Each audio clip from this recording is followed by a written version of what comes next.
And welcome back to Luke Deckard Show. I'm your host, Luke Deckard. All right. So yesterday, I didn't do a podcast because life was busy, and I didn't get to do.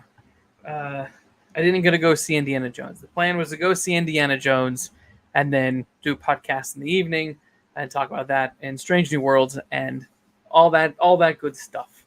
Well, I didn't, but today I was able to do that. So I thought, hey, since I was able to do that today, why not? Why not come in and chat about Indiana Jones, chat about the last two episodes of Strange New Worlds. I've got guests lined up who want to talk about this stuff in more detail, so there will be room for multiple discussions of Indiana Jones. And there we go. I Want My TV Now is in the chat. Hello, Franklin. Welcome, Frank. Frank, I want you to know I got you a poster. I got two, one for me and one for you. So there you go. I'll send it to you at some point. I'll do a Frank box, and that will be included. Yeah, so it's there. There you go. You got a gift. You got something out of this. So I figure what I'll do first is I'll do a spoiler-free review of Indiana Jones and the FleaBag of Destiny, and and then I will go into more detailed spoiler stuff in case people want to leave. I.e., Frank, if you don't want to hear anything about the film that's spoiler, then I will warn you when I go into the spoiler section. And of course, anyone else who's listening, if you don't want to hear any of that. But in the meantime, hit the like button. Subscribe, help the channel grow, because I like doing these reviews and talking with people and sharing my unwanted opinions with the world. Help us out. Justice for Monkey, Frank says in the chat. Justice for Monkey. Yes. Okay, so I brought my notes. They're all over here. I don't have them written out today. I typed them out, which is kind of a first. I generally write them out and then go off a piece of paper. But I'm embracing technology. I'm evolving. You see. So the basic premise of the movie is that Indiana Jones is hunting down the Dial of Destiny, and it's a device created by Archimedes in 200 something BC that can apparently detect fissures in time. It is a way of time traveling. So it basically means that this device can detect rifts where the space-time continuum opens up and one could step through these rifts and end up in another place and another time. Which is a fun. I guess it's a fun idea. I mean, they always say that when you fall back on time traveling, you're kind of out of ideas, and I agree and I disagree, because I think there are some times where time travel plots are like, okay, you've run out of ideas, you got nothing, but then you have something like Star Trek IV: The Voyage Home, which is time travel, and it's brilliant and it's funny and it works wonderfully. So I don't fully agree with that, but I always go in with a little bit of apprehension when time travel is involved, because then you have something like Avengers Endgame, which is just Back to the Future 2, and who gives a shit? It's like, okay, you're using time travel to relive the past, and that's boring to me. Same with, like, I don't know if you've ever read or saw the play, the Harry Potter play, The Cursed Child. I remember I read the script when it was released, and it was just reliving all the best beats from the Harry Potter franchise, and I was like, oh, okay, that's what this is. So I had apprehension going in because of the time travel element. I have to say that the time travel stuff was very minimum in this story. I won't say anything more than that right now, but it was very minimum, and I think handled okay, and surprisingly had nothing to do with nostalgia. So that's That I think was a good thing. Um, Frank in the chat. I don't read no Burks or plays.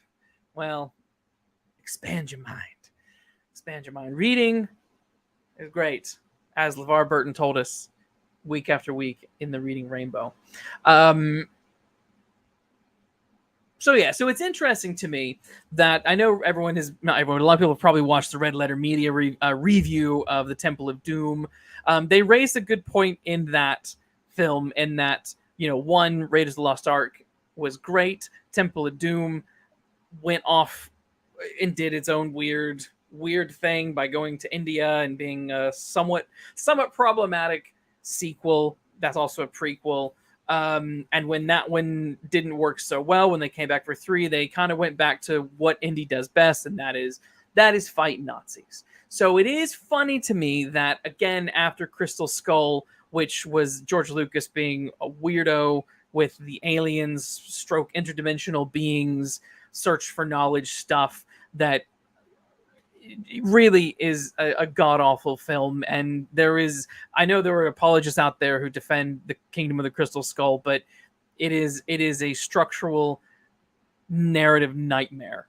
Everything about Crystal Skull is just pathetically dumb. From the visuals, the way the film looks, to the execution of everything, it's just dumb. It's like an Indiana Jones pastiche. It's like if a couple of stoners thought they could write a Aliens meets Indiana Jones meets Aliens script, and that's what you get. So it's funny to me that, again, after that dud,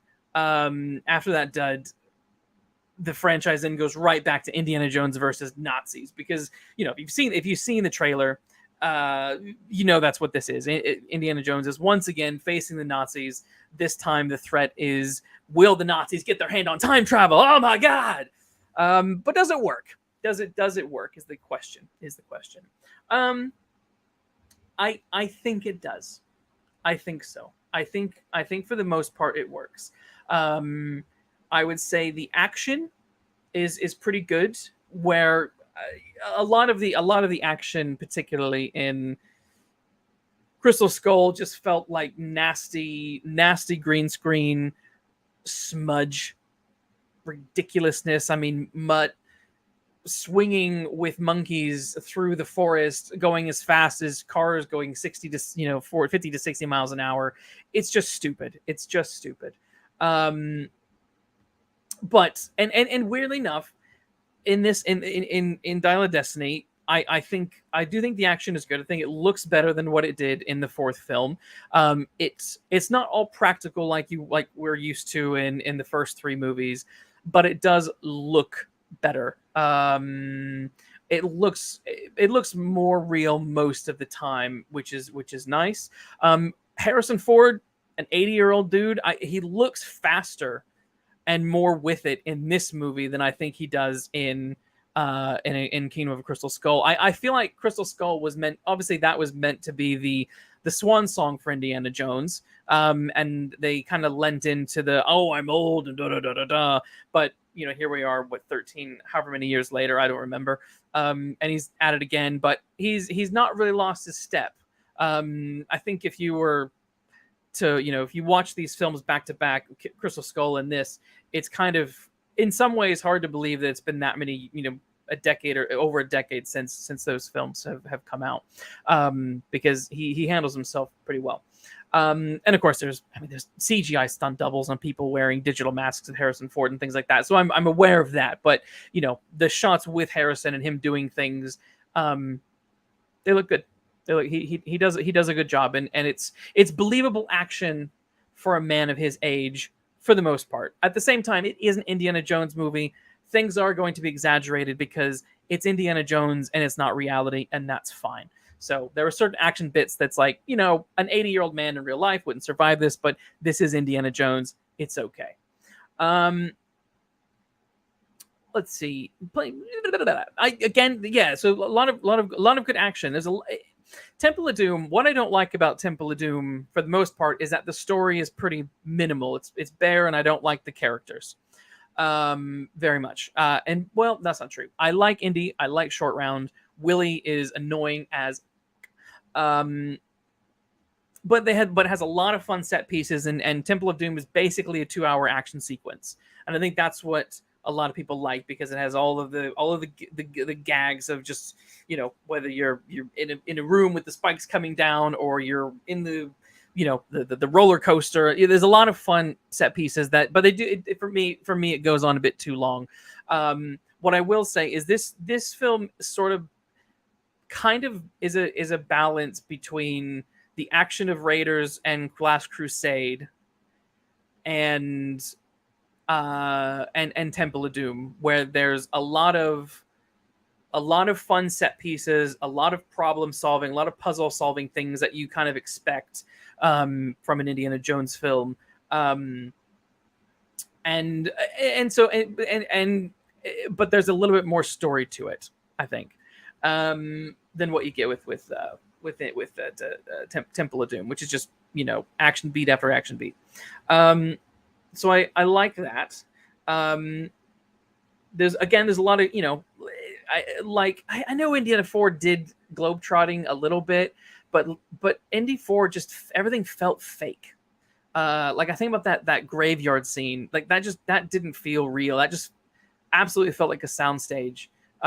Whereas I was happy for this film to actually see them mostly appear to be in real locations. That was a relief to me, and I enjoyed the globetrottingness of it. I like the feel of feeling like we're in 1960s New York, feeling like we're in Syracuse and other places. So that was also very nice. The MacGuffin.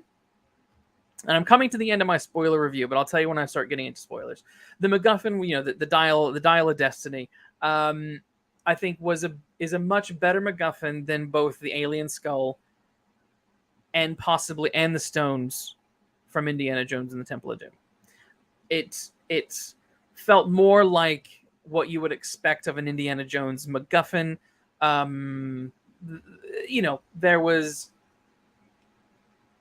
There was a danger element to it that was more than just a localized threat, and something that kind of felt like it could have catastrophic effects globally, if in the wrong hands.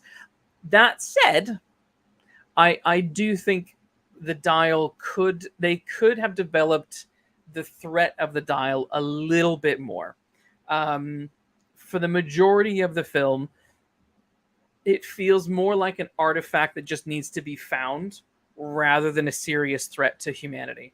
And that's where, again, I think things like Raiders of the Lost Ark and Last Crusade handled better. And that is MacGuffins, i.e. the Ark or the Holy Grail, the Cup of Christ, felt more threatening because of the hands that these items were going to fall into.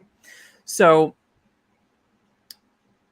that's kind of the end of my spoiler review. I have things I want to say in a bit more detail about kind of plot and characters, but I will say that here at the end of the spoiler review that I've walked away from the Dial of Destiny enjoying it. I think it is a decent film. It's a decent Indiana Jones adventure. It is better. It is much better than the Kingdom of the Crystal Skull, and I would say it does rival the position of one of the original three. But I'll say that at the more. How many roses? No, I'm not telling you. I'm not telling you. You gotta wait until the end. You gotta wait until the end, Franklin. You gotta wait until the end, sir. But like I said, before I end the spoiler-free review, yeah, I think Indy 5 is decent. Is a decent film.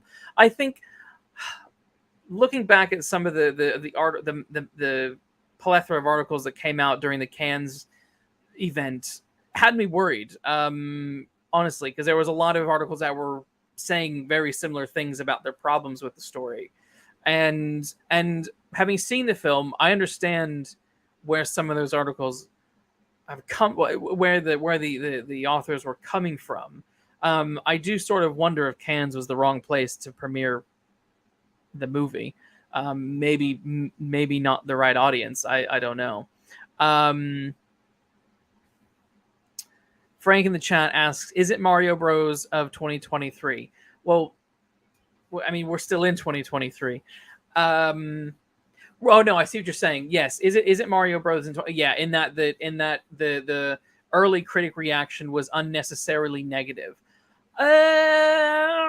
Yeah, I think so. I do. Yeah, I think some of the early reviews that shot the film down to 50 whatever 40 some odd percent on like Rotten Tomatoes. I do think some of that was just a bit. Some of it might be franchise fatigue. Some of it might be legacy sequel fatigue. There's all sorts of possibilities for why some of the Marvel stuff is starting to finally get bad reviews. I know Secret Invasion isn't doing so hot. Maybe people are just getting tired of this stuff, and that I kind of understand. Even though it's been over a decade since the last indie film, it just feels like, do we need another indie film? I feel like if Dial of Destiny had come out instead of Kingdom of the Crystal Skull, we would be looking at a much stronger quadrilogy of Indiana Jones films. Yeah, Crystal Skull I think mars it for a lot of people, which is understandable because it's a shit film. So yeah, it's not a hit job. I don't think. I just wonder if people are getting tired of franchises like this, and so they are more cynical in their responses to them. But yeah, I think yeah, I think it might be. I think they were a bit harsh on the movie, and they didn't need to be that. They didn't need to be that harsh, because it is fun. I did have fun with it. It's 2 hours and 20 minutes. That's a long movie. That's a long time, but it didn't feel long. Some scenes felt long, but the movie didn't feel long, if that makes sense. So to me that was a good sign. I sat there for 2.5 hours, and I wasn't bored, and I was entertained, and I felt like I was watching an indie movie, and that satisfied me, which was good. So I'm going to get into spoilers now, and talk a little bit more about the actual opening of the movie. So Frank, if you don't want to stay, that's fine. I have a lot of positive things to say, but I understand if you don't want to hear things and you want to go in knowing as little as possible. But that's the end of my spoiler-free review of Indiana Jones and the FleaBag of Destiny. And if you don't understand what FleaBag is, it's connected to Phoebe Waller-Bridge. Frank, wow, that's cool. I'm shocked. Yeah. I knew you would be. Which is why I didn't want to say anything immediately after the film on Twitter. I didn't want to say anything because I know you and Captain Iron Dog were ready for me to come at it guns blazing like Rambo or something like that. No. I did. I enjoy the film. It's not perfect. What film is, but I'll go into more detail about that now. But thanks for tuning in for the first 20 minutes, Franklin. I will see you when I see you. Go tell other people to come in and join. Because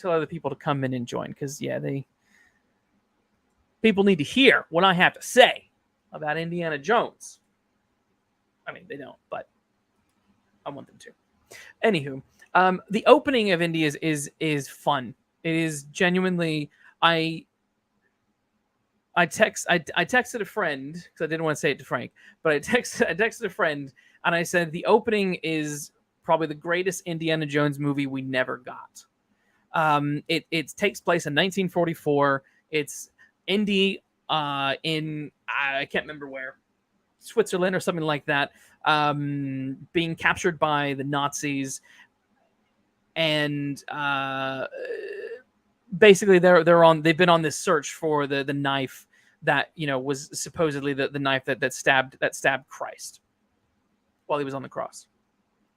And this whole segment is about the Nazis capturing him, trying to find out what he was doing, what he was after, and then at the same time, Allied forces are attacking the Nazis, which enables Harrison Ford, Indiana Jones, and his friend, played by Toby Jones, named Basil, who he calls Baz many, many times. He said Baz way too much in that opening moment, but that's a minor, that's just a silly nitpick.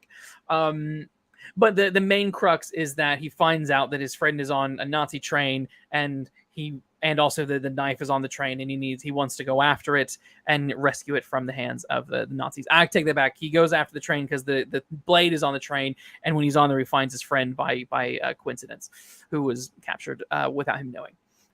The train scene is great. It is really fun. Indiana Jones moving from car to car, fighting Nazis, trying to get through and get to the car that has all of the treasure and loot and stuff like that. A genuine thrill. It was really good, and it sets up the main drive of the story, and that in this segment, the Dial of Destiny has been discovered, and the Nazis want to use it, but in the course of this. In the course of Indiana Jones trying to find the knife, realize that the knife is fake, and then finds out that they've actually found this dial, and Toby Jones and Indiana Jones takes it away from the Nazis. It's a real thrill. The opening sequence is around 15-20 minutes. The de-aging of Harrison Ford looked pretty good. Genuinely, I was surprised. I'm not really a fan of de-aging. It makes me worried about the future of cinema and actors and things. I think once you can de-age an actor so perfectly that you can't tell what's what. We run the risk of big corporate studios milking the likeness of an individual well after their time has gone. So that is a worry, but I have to say this looked really good. It was the only mildly jarring bit. There was a couple of uncanny valley moments. I think there was one moment, this might have just been my eyes playing a trick, but there was one moment that I think I saw Harrison Ford's gray hair. But that just might have been a trick of the light. But I will say his voice was weird at first because we were hearing old Harrison Ford's voice out of a young Harrison Ford. So that was weird for me, but I really am surprised at how much I enjoyed the opening. I think I almost sort of hate myself for saying this, but I would have almost been happy watching an entire film like that, as in watching a 1940s Indiana Jones movie with him de-aged to that quality. But I can imagine that the cost of that would have been insane. But it looked so good that I was like, this is where cinema is going, to the point where in the future we might get more Indiana Jones movies with Harrison Ford without Harrison Ford, because they can duplicate his voice, they can duplicate his face, and the technology is looking really good. Is that a bad thing for actors? I don't know. Maybe sometimes, maybe who is the character? Is it the character? Is it the actor who plays the character? Sometimes no one else can really nail a character in the way that the original actor portrayed. Other ones, like say Bond or Superman, can be played by countless people, and they don't need to be constantly played by Christopher Reeves or Sean Connery. We'll see where that goes. Yeah. Okay. So the majority of the film takes place in 1969, and where I had a mild problem with this premise. Sorry, I need a drink of water. We had a mild problem with the premise is that there is a bit of Logan in this movie. And it is that Harrison Ford, or Indiana Jones, he's dumping a bunch of whiskey or bourbon into his morning coffee. He's very unhappy with his life. He's divorce papers have been issued between him and Marion, and he's about to retire from his job at the university. they have a scene where they show him in class, and he's like, oh, talking about stuff very uninspired, and everyone in the class is bored, and there's a part of me that was thinking, you know what, I would buy the bored students in a high school setting, but he's still at university, and I'm like, I don't think people would be that bored. Like, I don't understand why there would be a class of 30 or 50, 30 to 50 students studying archaeology and sitting in a class that's boring to them, unless it's that Indy is boring and Indy has lost his spark, and that's something that's not clear. And if they had maybe done that angle, like, oh gosh, I wish we had a better teacher, that could maybe say something about why the kids are so bored when they're in the classroom. So that was one thing that kind of didn't gel with me entirely, because it felt kind of juvenile in high school. They were just bored for no reason. It's like, well, I know people get bored at university, but not 50 people all at once. Also, there was no Paramount mountain transition. At least I don't remember seeing one. So that was weird. Bit of a shame. The plot, like I mentioned, is Indy needs to hunt down the Dial of Destiny, this device created by Archimedes. It all sparks off when his goddaughter Helena, played by Phoebe Waller-Bridge, comes to him asking questions about it, because her dad was the one who had really obsessed about it. And in the same way that, like, Indiana Jones' dad obsessed about the Holy Grail, Helena's dad obsessed about this Archimedes device. So she's looking for it, while at the same time, Mads Mikkelsen's character, who is a former Nazi now working for the American government, putting astronauts on the moon, is also looking for it, because his master plan is he wants to use the device to go back in time and not aid Hitler, but basically take over Hitler's position. Which is kind of interesting. But the weird thing is, what was sort of strange and didn't fully track for me was there was a CIA tale on Helena at the beginning, and she follows her into Dr. Jones's class, and then out of the class to where Helen and Indy have a conversation in a bar. And Ford is arrested by the CIA, and they're like, "What are you doing with this lady?" And you find out Helena has a really shady past and is sort of a criminal herself. But the complicated thing about it is, while they're following Indy and Helena, Indy takes her to the university where he has kept the dial all these years. And the CIA people, well, there's the one CIA agent who is, I guess, sort of working for Mads for some reason, but he also seems to have a couple of, like, mercenary guys with him. And I can't quite understand why, because when they're in the university, they're basically trying to track down Jones and Helena, and a university staff member approaches him, is like, "Are you looking for Dr. Jones?" And, like, they just shoot him and kill him. And I was shocked. I was like, whoa, this is intense. But then the CIA lady is like, she kind of doesn't care. I mean, she cares a little bit. She's like, "Oh my gosh, you're making a mess out of this." But it's like, that seems insane to me. That seems insane that you have people who are or aren't sort of with the CIA and are sort of working more for Mads Mikkelsen's character than the CIA, and they're gunning people down in a university, and it's all sort of okay. Like, you don't really seem to care. That was weird. And then the plot sort of adjusts to say that Indy was framed for their murder, and I don't really know why. That was also a bit strange. I think those were moments where they were sort of kind of jumping the shark a little bit. It didn't fully track. at least for me. Frank B in the chat, which is a different Frank to the Frank who was here earlier, says, very sad. The great character of Indiana Jones has to go out this way. It's an interesting conclusion to the franchise, and I guess the thing is some, you know, I guess it's up to the viewer where you want to see the end of the franchise.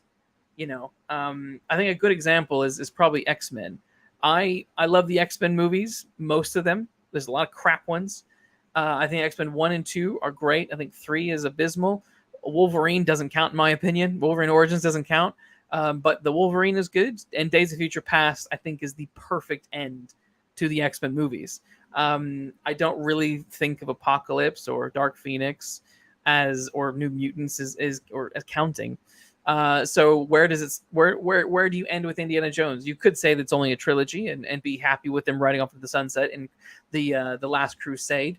I guess if you're a lunatic, you can you can say that the Crystal Skull is a fitting end, but no, it's just insane. But this is sort of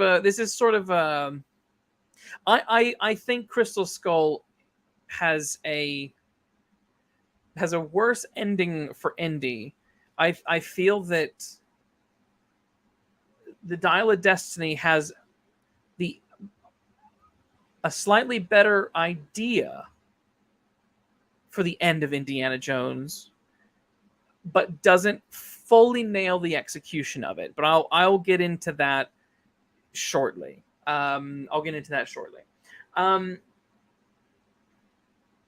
Yeah. So So basically, once Helena exposes what she's after, which is she double crosses Indy, takes the dial, runs away. It becomes this chase where Indiana Jones is now motivated to go after Helena and retrieve the dial because she's going to sell it on the black market, and it's a museum. It belongs in a museum. That kind of stuff. And he also doesn't want it to get into the hands of the Nazis. Perfectly fine plot, idea. Like that setup is absolutely fine. I will say I don't know if the astronaut parade, I don't know how much that landed or was really entirely necessary. I think that felt more just like historical window dressing where Indiana Jones has to race through the middle of a parade for the astronauts of the Apollo 11 mission and who've just come back and all that kind of stuff. Not really sure it was entirely needed. I think things that were rushed was that moment, but also in addition to Indy being retired or about to retire, there's a retirement party and a retirement gift that is exchanged before all the mayhem begins, and I felt like the film could have done with a beat or two more emphasizing Indiana Jones as a relic himself, possibly, and feeling out of time and out of step and longing for the glory days of his past. That's kind of what the film is trying to do, and succeeds mostly in conveying that. But I think that theme could have been developed a little bit better. There's enough of it in the film to get the point across, but I think you really could have. There's a lot of action in this movie, borderline maybe too much action, and I think that you could have dialed back some of these action scenes and added a few more character beats to understand more of the position that Indiana Jones is in. For me, I think that would have been cool. I also think the character of Helena could have been. She's somewhat interesting, but mildly underdeveloped. I think she's basically an amalgamation of Indiana Jones in 2 and 3. So, like I said, her father is obsessed with the dial, which is very similar to Dr. Jones, who is obsessed with the Grail myth. But she is more like she has more of the attitude of Indiana Jones in Temple of Doom, where she's wanting fortune and glory. She's after cash. She's a capitalist. Blah blah blah blah blah blah blah. And all that's interesting if you can manage the character's turn. Um, I'm not a massive fan of Phoebe Waller-Bridge, but I'm mostly okay with the character. There's a little bit of humor from her character that doesn't really land, and is a bit maybe too modern and a little out of place. And I feel like her transition from being all about fortune and glory to suddenly wanting to save Indiana Jones happens a little. It's a bit weak, the transition, in my opinion. There needed to be more development with her wants and needs and whatnot. So I don't hate the character, but I think it could have been better. She's by far not the worst character in the Indiana Jones franchise, who to this day will always be Willie from Indiana Jones and the Temple of Doom, whose every scene is just frustrating to sit through. Dear God, I need a drink.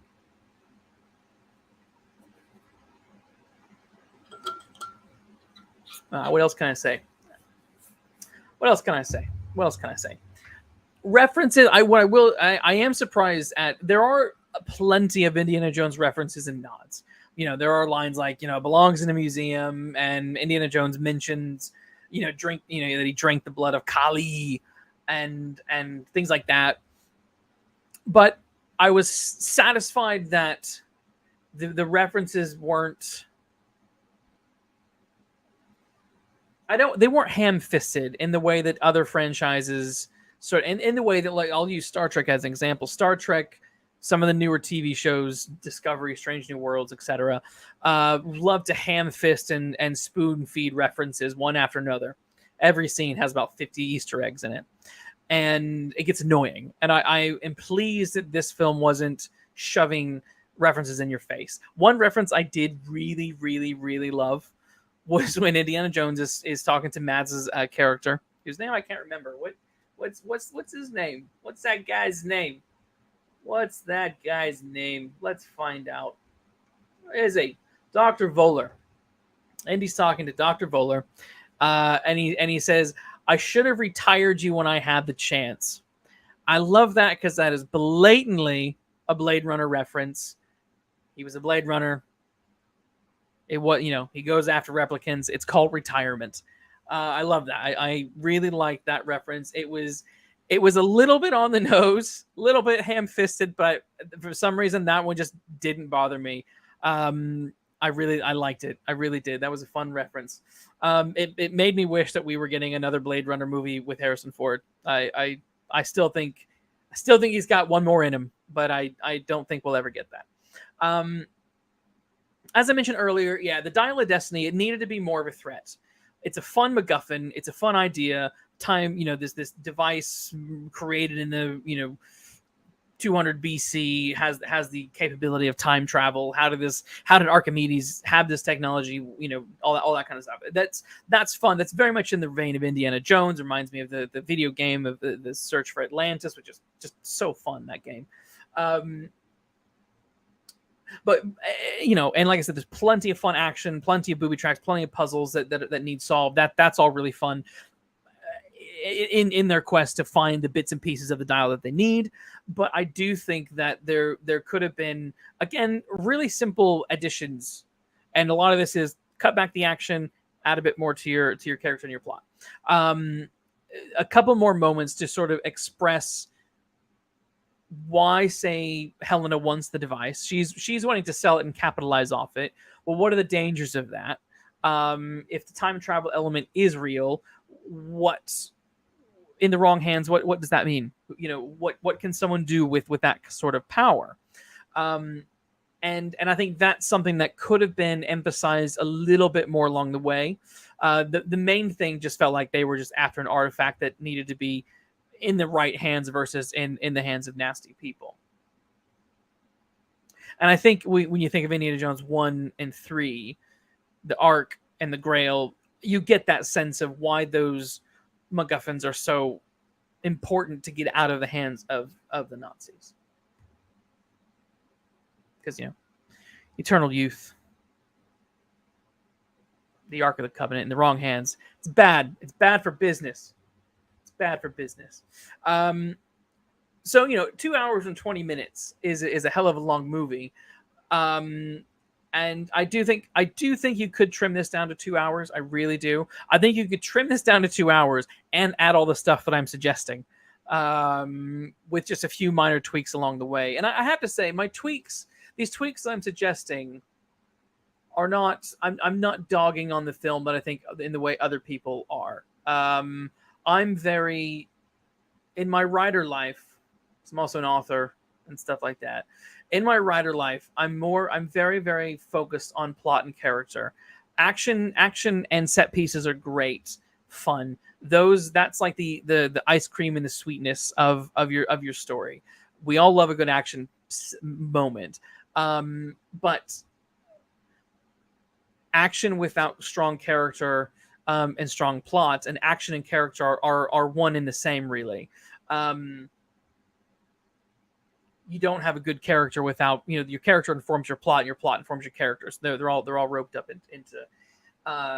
into one here. So we have one comment from Frank B in the chat. Frank B says, "Were you at all disturbed by the lazy writing, i.e., the closed time loop conundrum?" I'm gonna get to the time travel element of it. Yeah. It was. Oops, as I knock everything. I didn't love it. It felt, the time travel element towards the end was probably the laziest bit of the film. The ending, I think, is definitely the weakest moment. I think another pass or two, given that there were like 12 writers on this movie, I think another couple of passes on that ending would have been wise. There's a part of me that thinks, why even bother with the time travel aspect? Because it's so quick. I guess I can talk about it now. They at the end of the movie, Mads Mikkelsen wants to go back in time. He thinks he's going back to 1939 to reshape the war. They end up going back to 214, I think it is, BC, when Archimedes is still in the process of putting together his machine. And it's also happening during the siege of Syracuse, I think it is.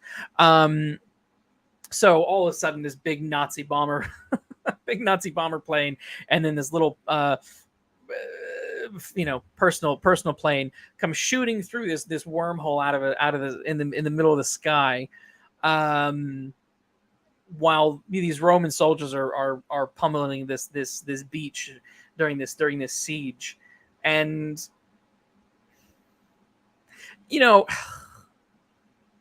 I didn't love it. I honestly didn't love it. That was a bit where I was kind of like, I don't know if this is really working. One, at that point in the story, Indiana Jones has been shot pretty like here, and I'm thinking like, it's kind of no, it's here. My image is mirrored. It's right above and around the heart area, and he's bleeding a lot, but he seems to be super fine, and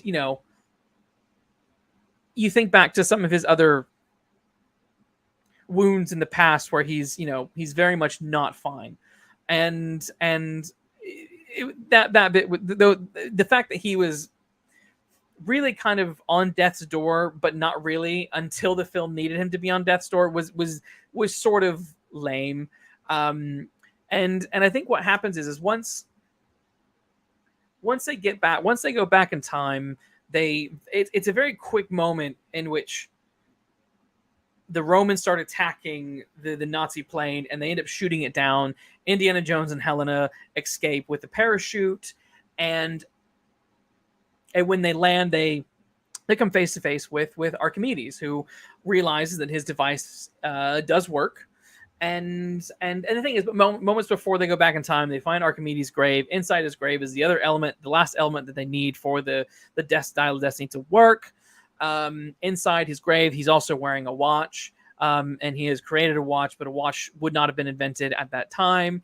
So how did he get it? How did he get it? It's implied at first that he is time traveled, but what you find out is he gets the watch because Indiana Jones has, and his crew, and everyone has gone through time and has crashed there, and he obtains those watches from the Nazis who are on the plane, who died. So this is what Frank B is mentioning about the loop conundrum. So chicken or the egg. So I didn't quite like that. I thought it would have been more interesting, I guess, if Archimedes was an actual time traveler. I would have been more okay with that if all of a sudden he starts speaking in English and he's like, yeah, blah, blah, blah. I don't know, just something. I don't know. Maybe that's dumb. That might be dumb, but I think the loops. I'm never a massive fan of time loopy stuff. Like, oh, this is here because you've already done it in the in the past, but the future, blah blah blah. It's a bit clunky. It's a little bit on the clunky side. But then what's really strange to me is in this moment when Indiana Jones is speaking with Archimedes along with Helena, he's watching the siege unfold, and the Romans are starting to sail away out of fear, I guess. And Indiana Jones, who's dying, he's kind of now dying. They're kind of acting like he's dying. Helen's like, I gotta get you back. You gotta get back. You're gonna die. Ah! And Jones is like, he's almost in tears watching. He's saying, I'm watching history unfold, and he's really, really happy about it, I guess. And he's like, this is where I belong. And I'm like, why? Why do you think you belong in 214 BC? Like, what are you going to contribute to 214 BC? And there's a bit earlier on in the film where Indy is talking with Helena, and she's like, if you could travel in time, what would you change? And this is the moment where we learn that Mutt signed up for Vietnam and got himself killed. And you're kind of like, yeah, okay. This is the biggest moment in the film where we realize Indiana Jones feels like he's lost everything. And the one thing he would change would be that, he saved his son's life, which would also then save his marriage. So that's how he would use time travel for himself. And I think that's a fine wish. I think that all sort of makes sense. But what doesn't make sense is for him to want to stay in 214 BC. That really came out of nowhere and made absolutely no sense whatsoever. It really didn't. That bit didn't connect with me at all. Nor was I really buying that Helena was so urgently wanting to get him back. Because most of the time in that film, Helena has been kind of contradicting Indiana Jones, wanting to steal the dial back, wanting to use the dial for her own profit, And it's only once Indiana Jones gets shot that she sort of snaps out of that capitalist trance, I guess, and wants to do good and help Indy. And this is what I was saying earlier. I think her character arc could have been handled a little bit better, so that by the time we get to the position where they're both back in time, that element could have been, those moments could have been better earned. I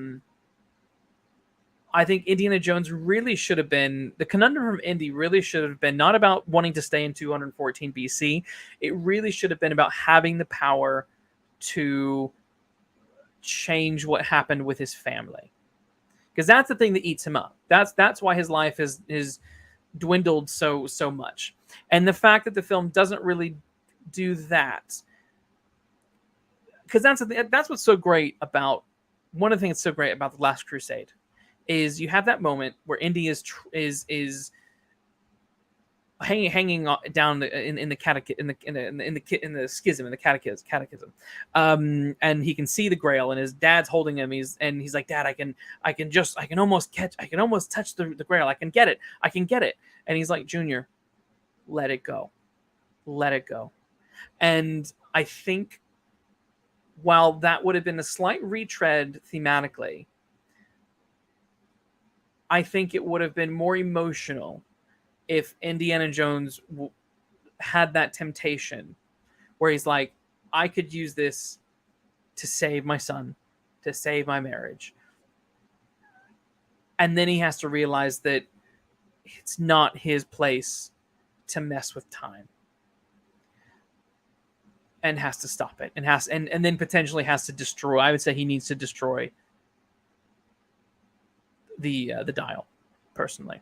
Um, I also think Helena's arc needed to follow a similar trajectory, in which she's been lusting over this dial, wanting it desperately. Finally gets close to getting it, and then she also needed to realize why it's dangerous, why Archimedes divided it up, why it was never used, right?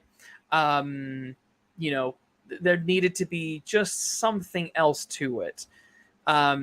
Because I think we sort of that was always something that was lovely about the earlier Indiana Jones movies, is that there was a reason why, a good reason why these magical artifacts were never acquired, they never got to hold on to them, because the power they hold is just too much, and could alter reality as we know it.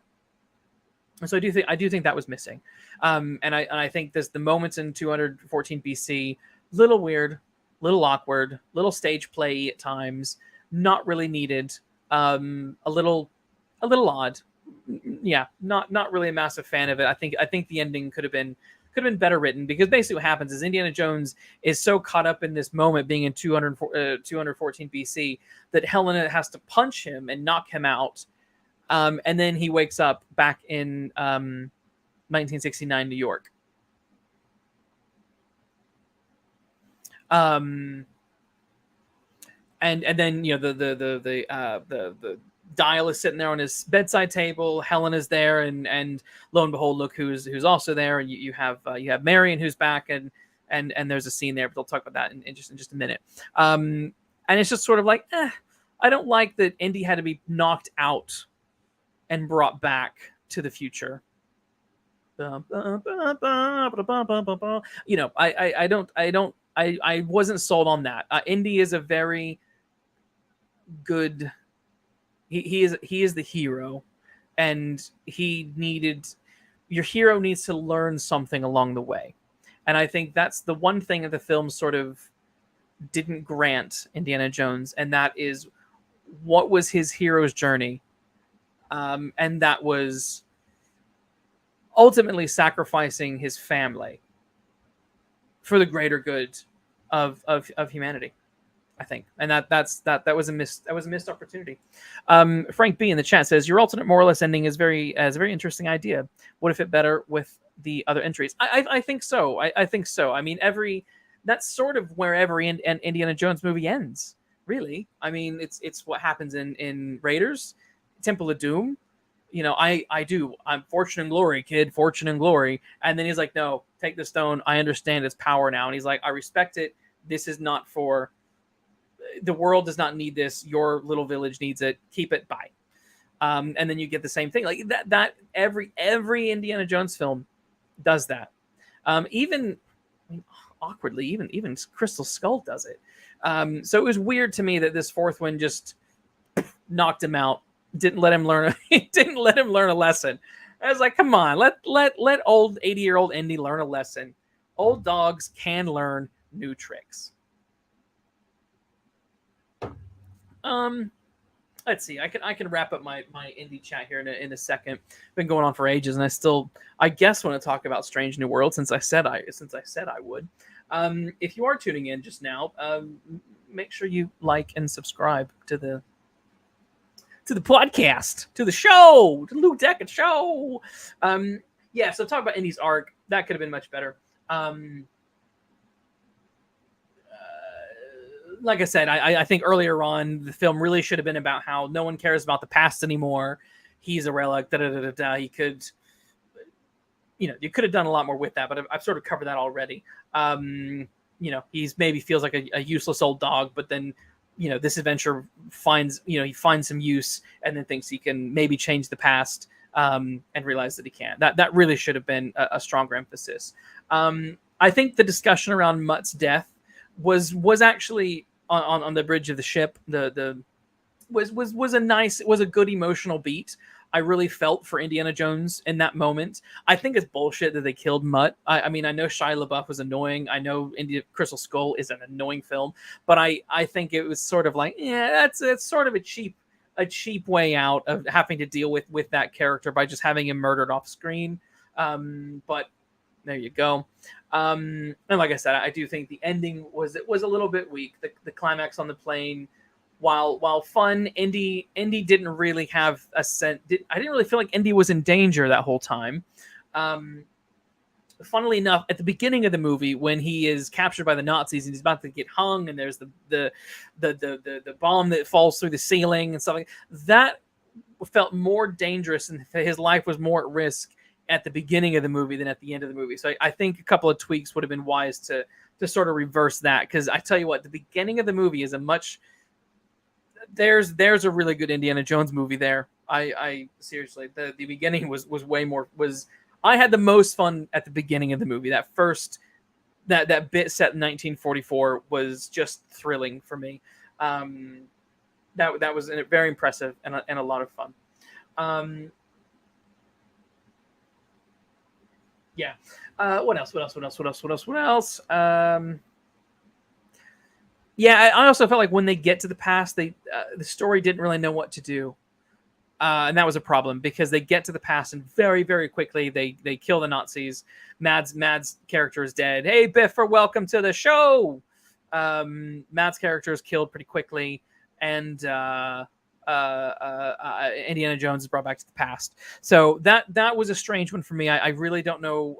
Again, that felt like, okay, you got to the past, you've done your time travel bit, but you really want to make sure that Indy doesn't change, that they don't change the past.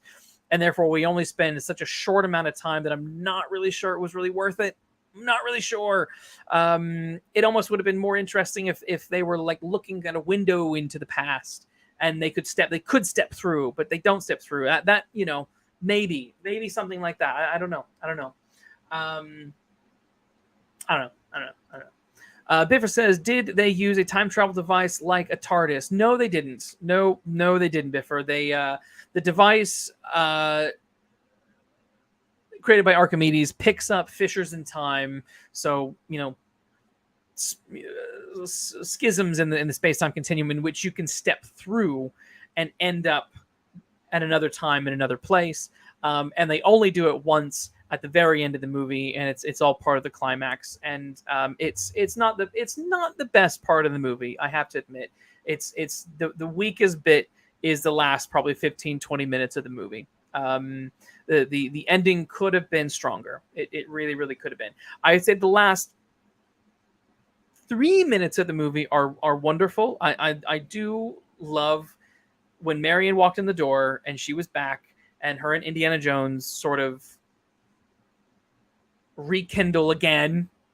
I mean, I know we saw that. I know they rekindled already in Indy 4. So I don't really know why they needed to go so far as have the divorce. I mean, I know why they did it, but it was like, okay, they rekindled once. I mean, every film they're in together, it's all about rekindling their relationship.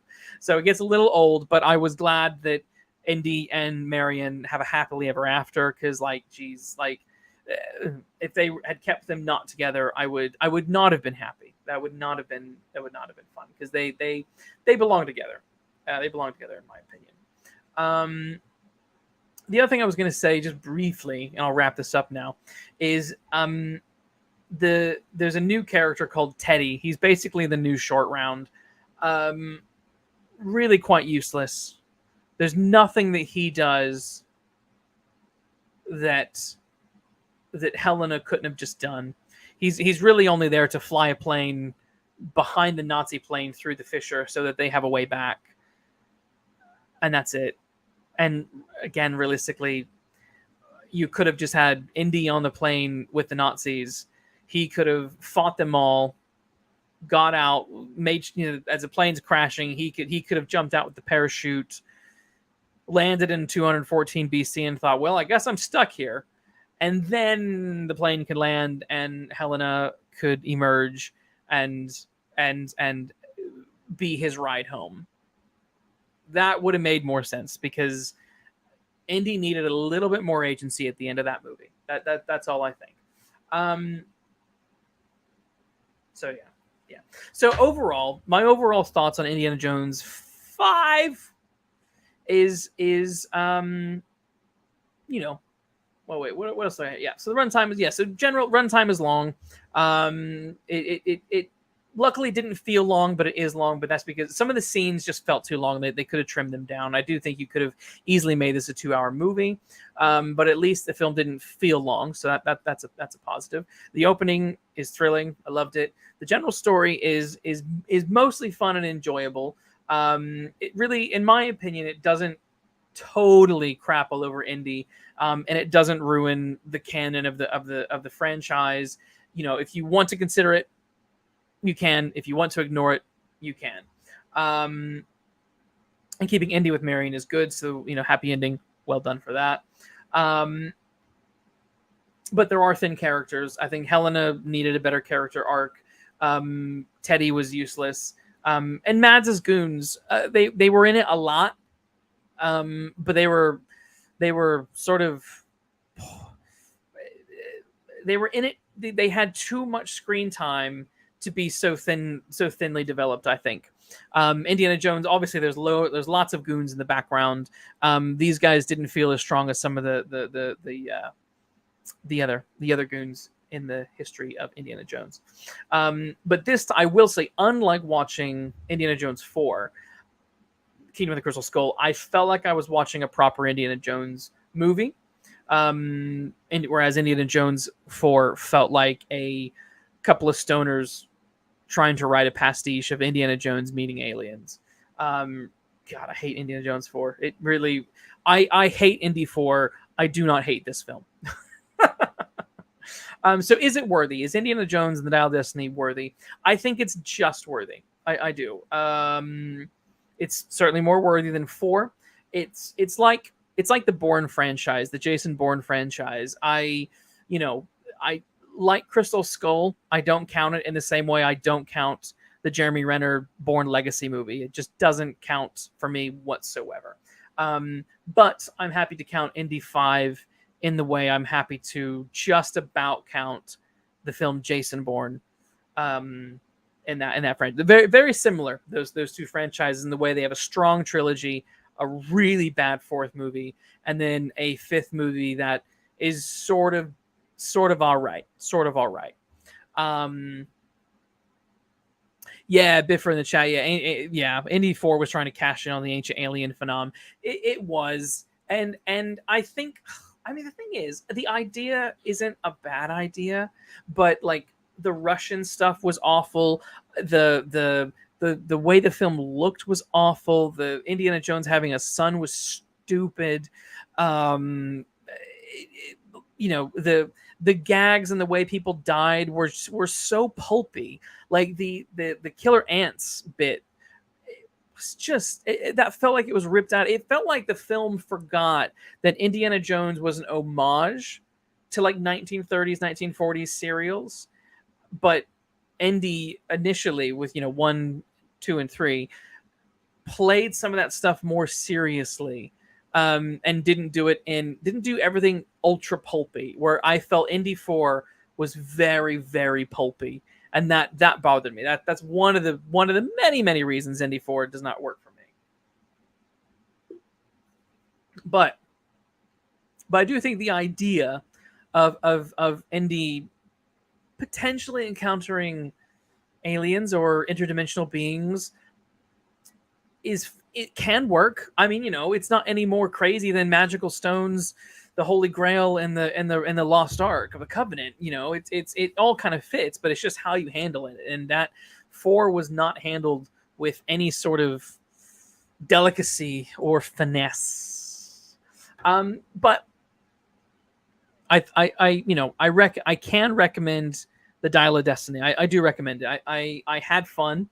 I do think the franchise should have ended with 3, and for a lot of people, like that is their ending. But I do think if 4 had been, if Dial of Destiny had been Indiana Jones 4, it would have been an unnecessary but decent addition to the legacy, in the way that Jason Bourne is unnecessary to the Bourne franchise, but is still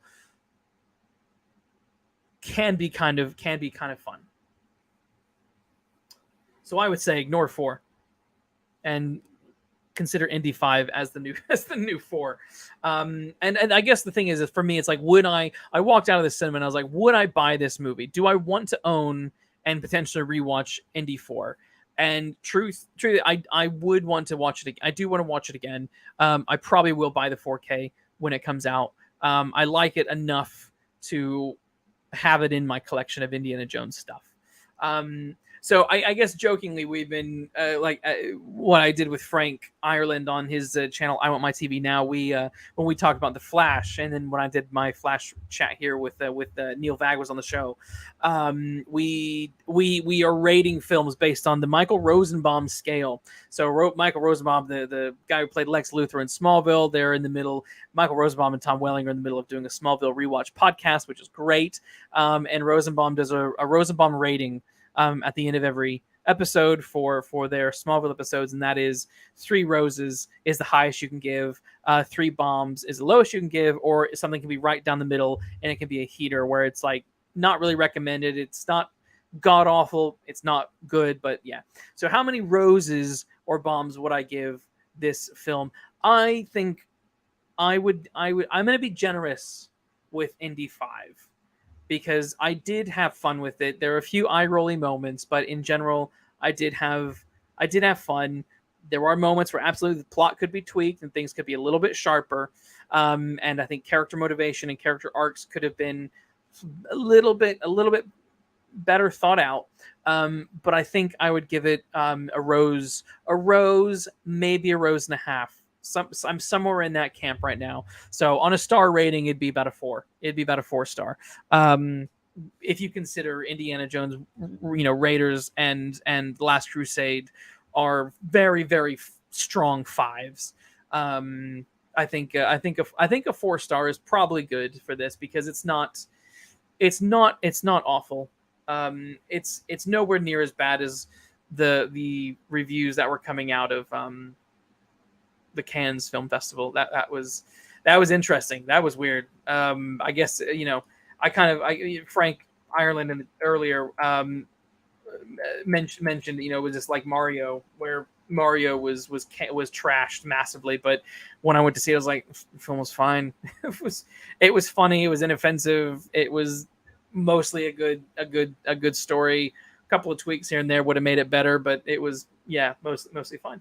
So there we are. Indiana Jones. What did you guys think?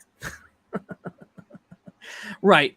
I mentioned that I would also talk about Strange New Worlds. I mean, God, it's hour in. Brevity is not my strong suit. Jeez Louise. Gosh, it's all right. It's all right. What's fun is next Wednesday on the show, I have author Heather Fitt coming to join me. And we're going to be we're doing a retrospective on Scream. I've never seen Scream, so this is the first time I'll be watching it, and we're gonna chat about it. So yeah, I'm gonna not talk long about Strange New Worlds. But my God, this show is awful. That's not going to make me popular with some people. I know. I'm sorry. You can't like them all. You can't like them all. I'm trying. I want to bring on Neil again and have us talk more about Star Trek. So I'll be brief with this one, I think. But anyone in the chat, if you have questions or comments along the way, just let me know. The previous episode 2 of Star Trek. Strange New Worlds. I need to find the title. It's a weird. It's a weird title. What's it called? Let me see. Give me a second, guys. Give me a second. Yes. The title is Ad Astra per Aspera.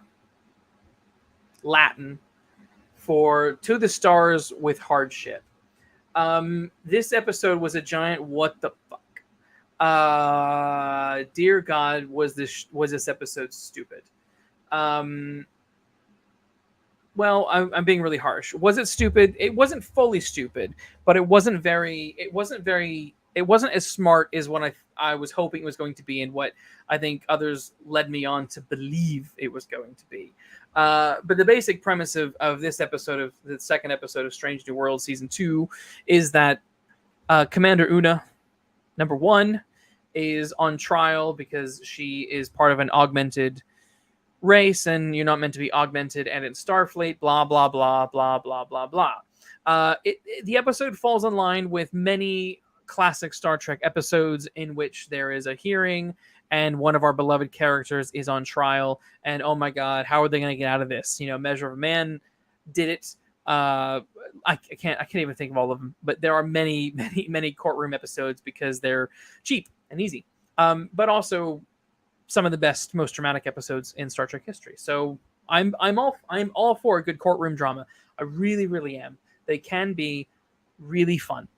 But this one made no goddamn sense.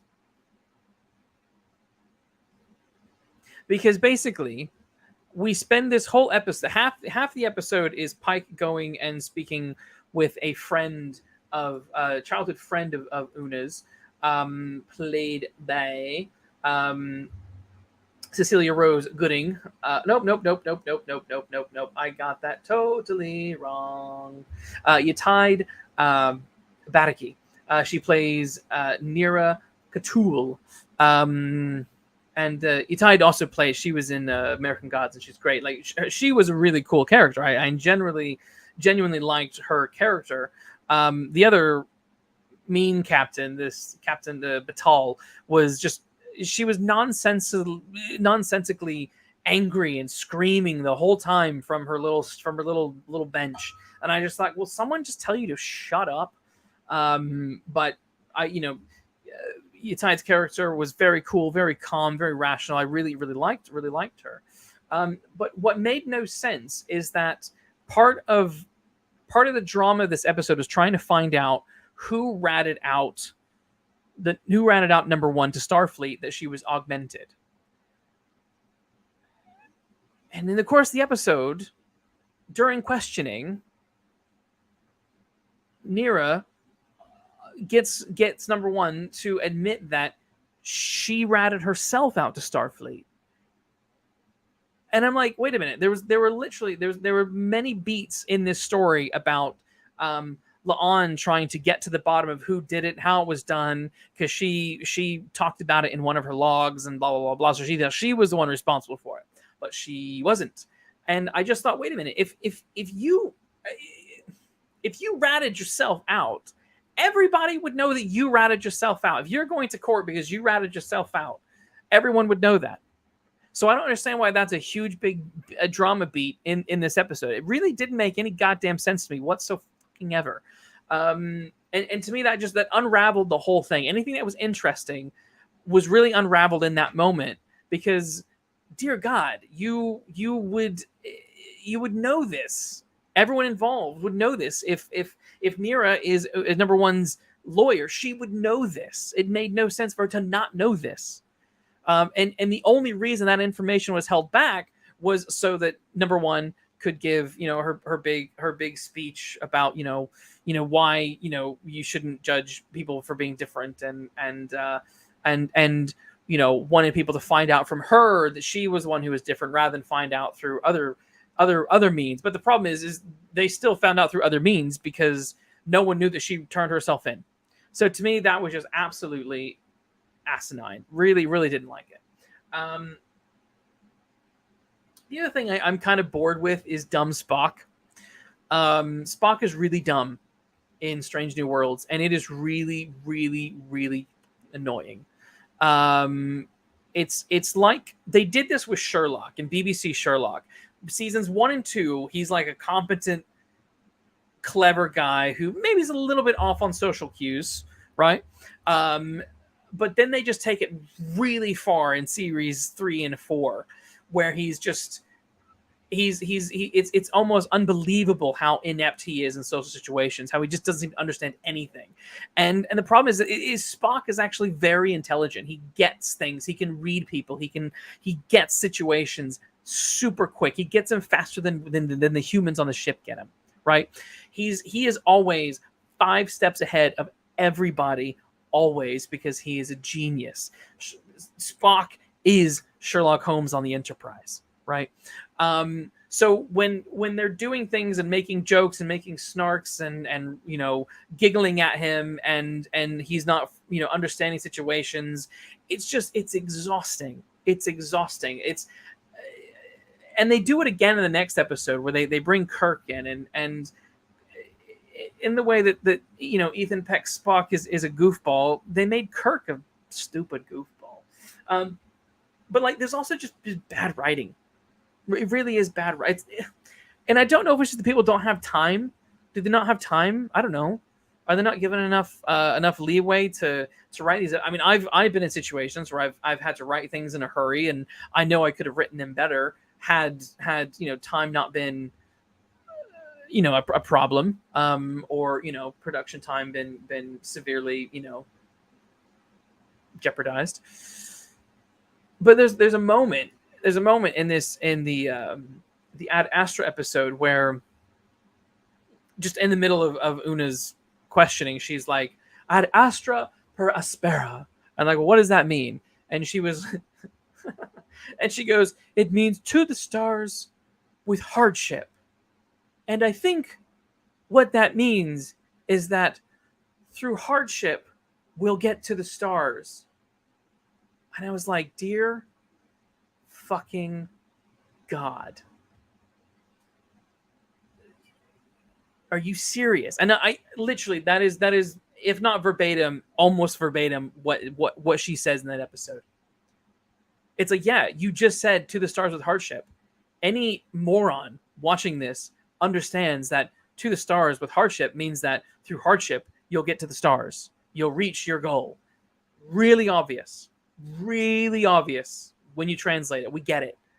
But then to regurgitate it like that just demonstrates the dumb, lazy, pathetic writing of this show. It's a shame, because I think there are really good actors in this show that are being severely underserviced by the plots that are being forced on by the writers that are forced to write this stuff. Not forced, but they're choosing to write it because a job, and a job's a job. And I get why you would do it, because you want that, you need that paycheck, you need to pay your bills. That I understand that. I would do the same thing, but I'd be annoyed at myself with some of this stuff. And it happens all over again in the next episode, the tomorrow. Let me check. Biffer in the chat says, what do you say? I got free Indiana Jones 5 tickets. I spent $35 at Applebee's chain restaurant and got a Fandango movie coupon. Hey, there you go, buddy. I mean, I'll be honest, I didn't pay to see it. I had a free ticket. One last point on Indiana Jones is interesting, though, is Variety were reporting that it was targeted to earn about $65 million over this weekend. And the budget was like $290 million. That doesn't include the marketing budget. But the funny thing is that The Flash, which is a terrible movie, by the way, had $190 million budget, not including marketing, and earned like $55 million its first weekend. And that was heralded as an extreme disappointment. But everyone was reporting this $65 million takeaway for the weekend was decent. I'm like, I don't understand. That seems like this is tracking to be not a financial success. I'm not sure. It was weird. That was weird to me. Shane Ford, Flash Talk, let's go. Ask me questions. I'll say whatever you want me to say. I'm not going to say whatever you want me to say, but I'll answer questions that you have about my thoughts on The Flash. While I briefly talk about this last episode of Star Trek. So the last episode of Star Trek, next, Strange New Worlds, tomorrow, absolutely 150% confirms that everything that we're watching has got to be in an alternate timeline. Absolutely has got to be in an alternate timeline. One big thing is that for some reason, La'an is sent back in time to stop a murder in the past. This murder is meant to take place now in our time, and she, for some reason, teams up with Captain Kirk. There's a murder in the past, and because of this past, everything in the future changes, but she's still on the Enterprise and she still remembers everything because for some reason she's not changed for whatever reason. Timey-wimey situation, fine, I'll buy that. But then when she goes on the bridge, she finds Captain Kirk is in charge of the Enterprise. And basically she's like, Kirk, we need to talk. And for some reason, we need to go and save some person who's going to be murdered in the past. And he's like, what are you talking about? And then they press, then there's a little magical machine button that sends them into the past together. And it's a bit like, okay. Yeah, okay, whatever, I guess. And they spend the whole episode trying to find out who in the world got murdered in the past that resulted in the future changing, etc.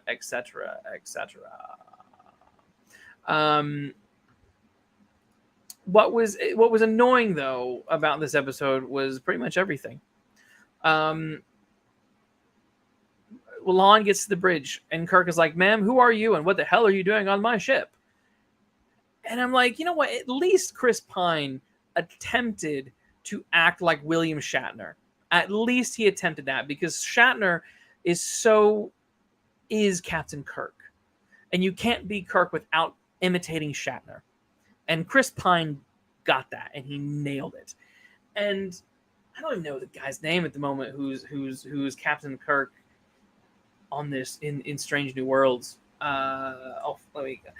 Captain Kirk, Strange New World. What's his name? Paul Wesley. Yeah, whatever Paul Wesley is doing. Like, he doesn't look like Kirk. He doesn't act like Kirk. It's just he's acting like Dan from accounting. It's stinking annoying. Shane Ford says, what other dead actors do you want to see as CGI puppets? None, Shane. That was the thing. While I sort of liked aspects of the multiverse scene in The Flash, having seen Indiana Jones in the Dial of Destiny, I'm very worried about the future of cinema, and that where will it stop?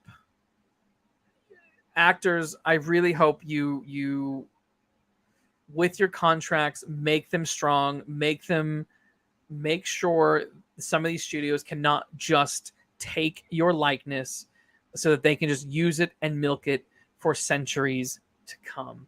Please. Because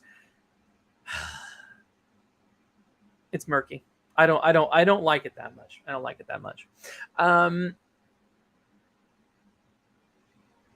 Anyway, when La'an and Kirk get back in time, they realize the past is a little bit different. And I feel like I'm basically watching a miniature episode of the whole plot of the season 2 of Star Trek Picard, right? It was just that, it's the same kind of nonsense. They got to go back in time, stop something from happening so that it doesn't wreck the future with this alternate reality, blah, blah, blah, blah, blah, blah, blah. And again, when La'an is in the reshaped future, it's very much like this Discovery future, in that Earth is isolation. It's not a part of the Federation, yada, yada, yada. A little bit boring, a little bit been there, and a little bit done that. Once they get to Earth, there's a lot of really dumb humor, a lot of like, oh, have you never seen a revolving door before? And then Kirk's like, I'm from space. And it's just like, oh, God, it was just boring, and it wasn't exciting, and it didn't feel like, if you go and watch Star Trek IV: The Voyage Home, the comedy in that is genius.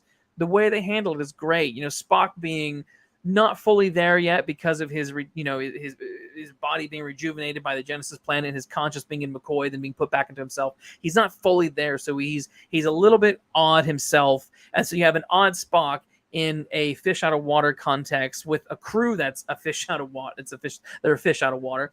It adds so many good moments come out of that.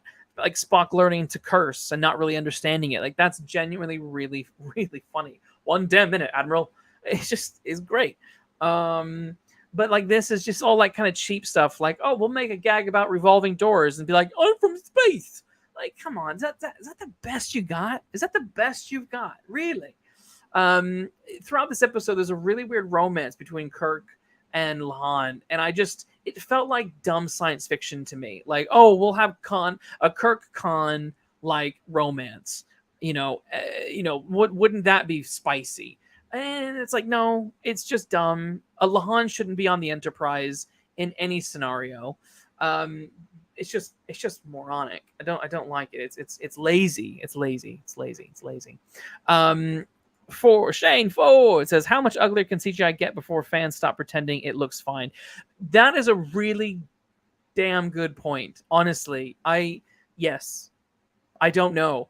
The amount of excuses that I see for bad CGI is shocking to me. I recently watched Ant-Man and the Wasp, and that was awful. Not only was it narratively awful, but the CG, the background, everything was terrible looking. Really, really awful. I have to at least give credit to the Dial of Destiny for mostly 80-90% of the film looked pretty good, even at CGI. There's a couple of shaky moments, but it looks pretty good. But I swear, these people who are watching these Marvel and DC movies, who are forgiving some of the most atrocious CG, is abysmal to me. I don't understand it.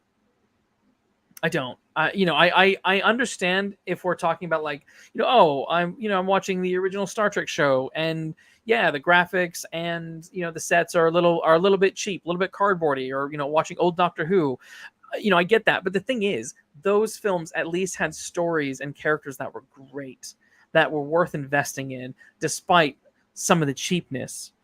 Nowadays, we have stuff that has no excuse to be cheap, but is cheap and doesn't have good story and doesn't have good characters, and it's still being excused. And I don't get it for one damn second. I really, really don't. So what was weird about this episode, to March, Strange New Worlds, back to that real quick. The twist that we find out is that no one knows the name Noonien Singh, Khan Noonien Singh. And Lon's like, wait a minute. You don't know my name? And Kirk's like, no. And what has come to find out is that the whole twist of the episode is that it's basically let's kill Hitler.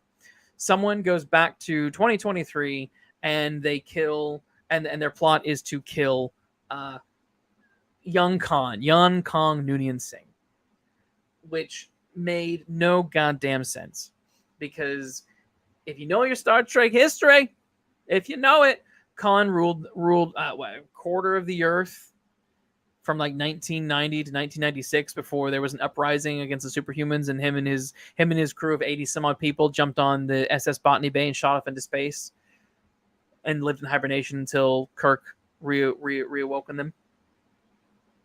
But what was interesting is, and this is how I think firmly know that Strange New Worlds Discovery is now all happening in an alternate timeline, which explains Picard Series 3, in that when we see the relics at the Space Fleet Museum, it's the TOS style Enterprise style ship, Constitution ship.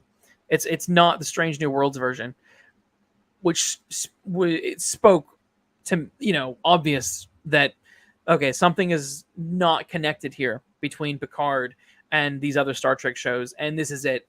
One of the character who goes back, who kills Khan, is a time traveler, travels from the future. She makes a comment that Khan should have ruled the Earth from 1992 to like 1996. And she's like, but that hasn't happened, and I've been here for 30 years waiting to find him. And that comment in and of itself, it's like screaming to the audience now. It's the showrunners they just don't want to admit it. But the fact that this character has said it in one of the episodes, there is no other way now to watch Strange New Worlds without realizing or accepting the fact that this is not the timeline of TOS into Next Generation, Deep Space Nine, Voyager. It is not that. We are like the J.J. Abrams movies, watching a completely different timeline. That is the only explanation for why that character would have said that, and why there are so many weird changes to the Star Trek history, i.e., the Gorns. What they're doing with the Gorn just doesn't make sense. It doesn't fit with anything, and it's ridiculous. It's ridiculous. Let's see, a couple more things in the chat. Frank B says, seeing the special effects in The Flash makes me pine for the days of John Carpenter's The Thing 40 plus years ago. I agree. I do. I mean, I love practical, real looking effects. I don't need CGI worlds, CGI environments. I really don't. An example is a show that I quite enjoy is Superman and Lois. I think one of the drawbacks is I know that they have to spend a lot of money on those backgrounds. There's a lot of digital work going on to put Superman in various places, and I'm like, going back to Smallville, which I love, Smallville. You don't need big flashy backgrounds when your stories and characters are so strong. You just don't. Shane Ford says, plus mostly it's actual sets and costumes and props and special effects makeup. Even if it looks bad, it's still something interesting to look at. I agree. I would much rather, this thing with Star Trek as an example, I'd much rather look at someone in some, bumps on their forehead, aliens, than look at a goofy, poorly rendered, emotionless CGI blob. I don't really care about it. I'd rather see someone acting, which is why characters like, Davy Jones and Gollum are still two of the best CGI characters of all time. Pirates of the Caribbean 2 and 3 aren't great films, but the way that Bill Nye looks as Davy Jones, you can see acting going on. And a lot of times these CGI monsters, the CGI villains, you just don't see it. It's just blob, and I don't know. I don't like it. So I'm all for more practical stuff. I'd much rather have practical stuff. I really would. Maybe I'll address this, but your thoughts on the new Superman casting? I haven't addressed that. Let me quickly summarize the rest of my thoughts on tomorrow. Strange New Worlds. The episode was dumb. The end. Towards the end of the episode, Kirk gets shot, and Lon is all sad. She's like, "Oh my gosh, I loved him. He's dead." Kirk literally did nothing in that episode. He had no reason to be there whatsoever. It was just to set up a romance so that as Strange New Worlds continues and they bring Kirk into the show, there can be a Khan Kirk romance. That's literally the only reason. But the only good thing about this episode is, hey, at least it acknowledges that everything we've been watching has not been in the main timeline, because it makes no damn sense. I'm not a 100% canon purist, but I do think that when you have a franchise like Star Trek that has been going on for over 50 years and hundreds and hundreds of writers have put so much time and energy into building a universe that is rich with history, to just rip those pages out and shit all over them and do whatever you want is disrespectful. So at least, I don't mind the JJ films. 2 is terrible, but 1 and 3 are fine. And I don't mind them because, hey, you walked in saying this is a reboot. This isn't meant to actually be a prequel to anything. This is just, it's the prequel, but it's a reboot, so they can do whatever they want. and I was fine with that. And they also went, it's a prequel and it's alternate timeline, so it's many steps removed. And I was like, yeah, it's fine. Also good casting, good adventure, at least in 1 and 3.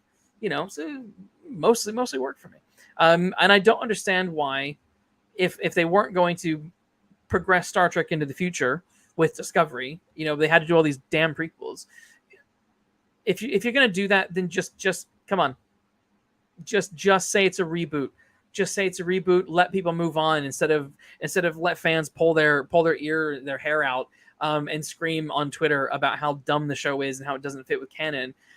Just because I feel like sometimes it's just people behind the show just wanting to get the laughs out of that. But yeah, and there's a moment at the end of the episode tomorrow where little 12-year-old Khan looks at looks at La'an, and then he's like, "Are you gonna kill me?"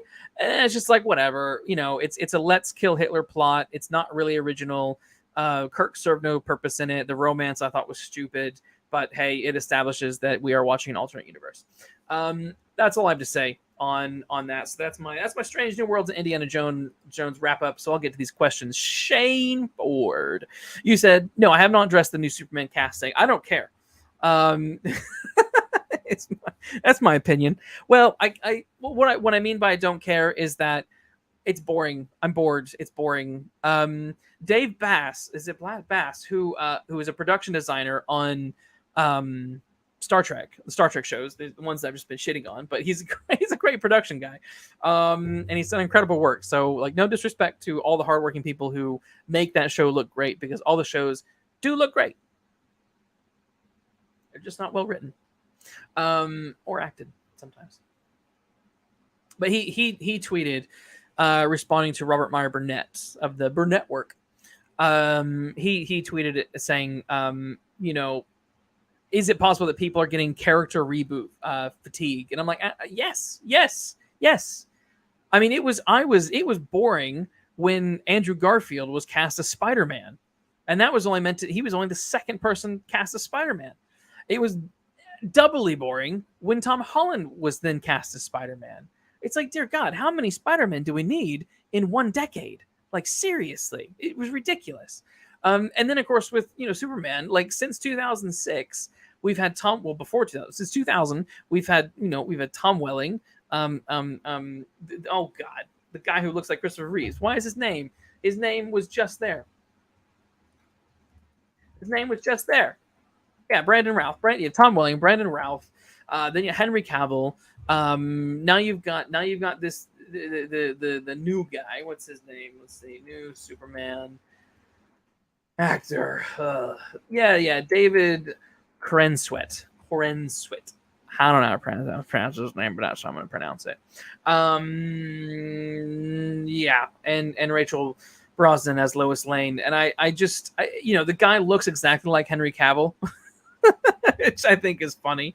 He's like a weird mix of Tom Welling and Henry Cavill. And there's a part of me that's just like, why not just keep Henry Cavill? You've literally cast someone who looks pretty much exactly like him, and like, what are you doing? Like, I don't know. But I got to be honest. I mean, The Flash was such a bad movie. The DC universe has been so poorly handled. There's a couple of weird gems in there. Joker's all right. The Batman is surprisingly pretty decent. Suicide Squad 2 I had fun with it. But in general, it's been such a mess, and I'm like, I just don't care. I just don't care about any more reboots, any more new Supermen, any more new Lois Lanes, any more new Batmans. I just don't care. Shane Ford, you also mentioned Star Trek Beyond it is underrated. It's underrated because people were so burnt by the JJ movies, because unfortunately every single film is the same plot. Guy wants revenge on Starfleet, and it got really old. 2 films in a row of universe shattering revenge plots that are just like, oh God, come on. The whole, I know that they thought they were like going to be rolling into money with the Khan thing and Into Darkness, which just, that film is abysmal. I hate Into Darkness so much. It's just a terrible movie. But Beyond, more than the other 2, felt like an actual Star Trek episode. And it's like, oh man, like if this could have been the first movie or the second movie, would have been much better, much better. Bifford the Hobbit says, there we go. I want James Wan or Justin Lin to buy Star Trek. Oops, I mean Star Wars. Sure. I mean, Star Wars is another franchise that I am bored to death with. I just don't care. I think Disney have handled Star Wars so poorly. They really have, which is why another reason I'm actually surprised at how well Indiana Jones 5 turned out, because it is under the Disney umbrella, but it genuinely was handled well. But like their Star Wars stuff, the sequel trilogy is awful. There's not a single good one. None of them are good. I don't care what anyone says. They're not good. I never want to rewatch them. I'll rewatch the original 3 happily. I don't watch the prequels because they're awful, and I don't watch the sequel trilogy because they're worse. Surprisingly. And a lot of the extra shows, Andor, no reason for that show to get the praise that it gets. It was awful. Really was. It looked good and had some interesting ideas, but execution was terrible. Andor, the protagonist of the show, the plot is just dragging him along. He is not proactive. He's constantly reactive. And is there anything worse than a protagonist, your hero, who was just only reactive? Where's their agency? Where's their determination? There is none. It's stupid. And the Mandalorian turned Din Djarin into a joke in series 3. Like, I just come on. What are you doing? Shane Ford says, yes, I agree. It felt like a classic episode. It did. Star Trek Beyond felt like a classic episode. Simon Pegg, who did a lot of the rewrites for it, I think he did a really good job.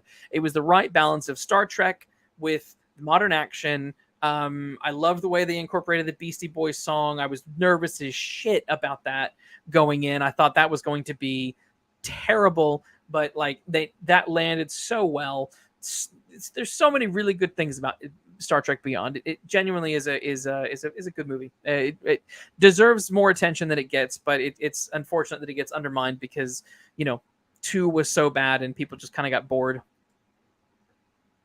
Biffer says, Luke, your thoughts on TCM, Turner Classic Movies closing down, backlash, no more dark noir. I don't have Turner Classics here in the States, or in the States. I'm not in the States. In the jolly old UK, because I'm in London. So we don't. I remember that network when I was a kid. I watched a lot of movies on that. Closing it down is, in my opinion, the equivalent to corporate malpractice. I understand why Zaslav had his, was pushed up against a corner by various directors, including Spielberg and Scorsese and a few others. But I thought it was reversed. CMC closing down. Is it still closing down? I said CMC. I meant TCM.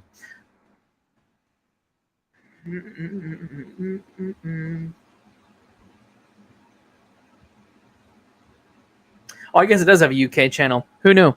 I don't watch TV here, so that would be why I didn't know. Let's see. Yeah, so okay, yeah, I guess it is. I thought I saw somewhere that they were that Spielberg and other people were going to curate TCM stuff. So maybe I was wrong. It's stupid. It's stupid to close that down. Ridiculous. That's all I have to say. Shane Ford, all the Disney Plus stuff looks lame, but especially the Star Wars stuff. It is lame. Like I'm not. Oh God, it's so boring. It's so juvenile. It's a shame, but it is really juvenile. The Disney, the Star Wars stuff, the Marvel stuff. I couldn't even handle Miss Marvel. I couldn't handle the Hawkeye show, Falcon Winter Soldier. It's all just samey. It's the problem. It's like when you go to the comic book store. You go to the comic book store and you're overwhelmed by all these titles. All Marvel. There's 50,000 fucking books out there, and you're trying to make heads or tail about what you want, and you end up just reading one or two, three things, right? Because there's too much. There's too much. And this is why books get canceled all the time, because they keep trying blah blah blah blah blah. But you end up just sticking with the heroes that you like the most. And like whenever if I'm ever in a comic book store, it's X-Men, Spider-Man are my jam. So I will pick up something like that. Most of the time it's classic. I very rarely pick up anything new. I mean, there's a few newer thing collections in there, but I feel like the same with the TV shows. Like there's too much, and it's all a bunch of people, all a bunch of characters I don't care about. I'm not interested in. I didn't like them in the movies, and I sure as hell don't care about watching a TV show about them. Hawkeye. I don't want to watch a show about Hawkeye. It's Hawkeye. It's boring. He's also played by Jeremy Renner, who's just a damn squib. Nah, no way. But yeah.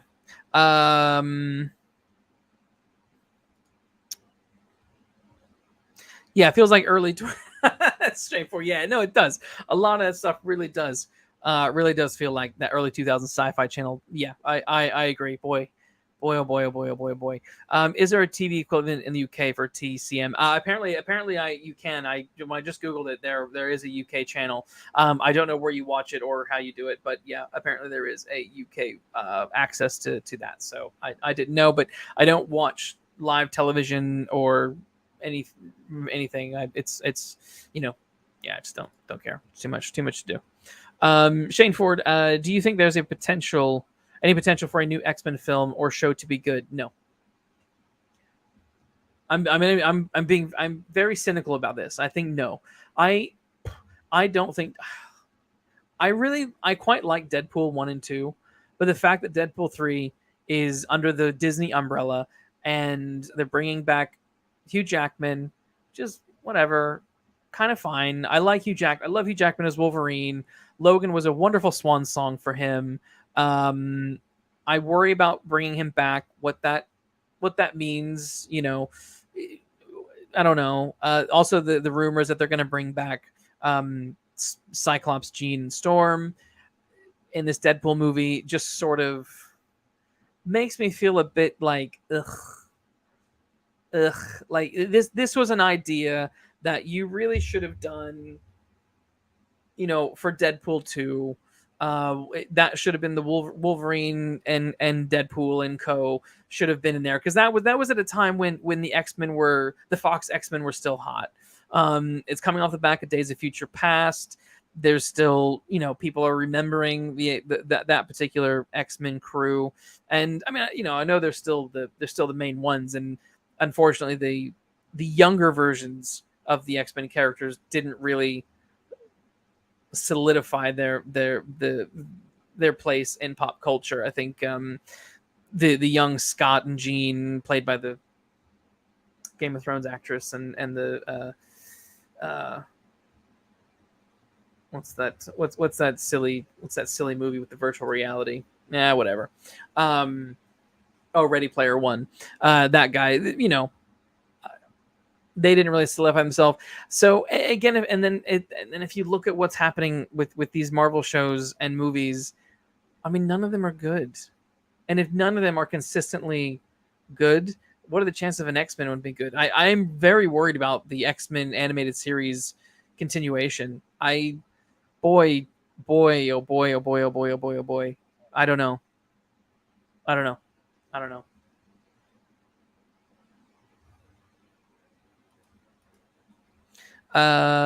Yeah, Shane Ford, hard rip. Post Days of Future Past era. Wish we could go back.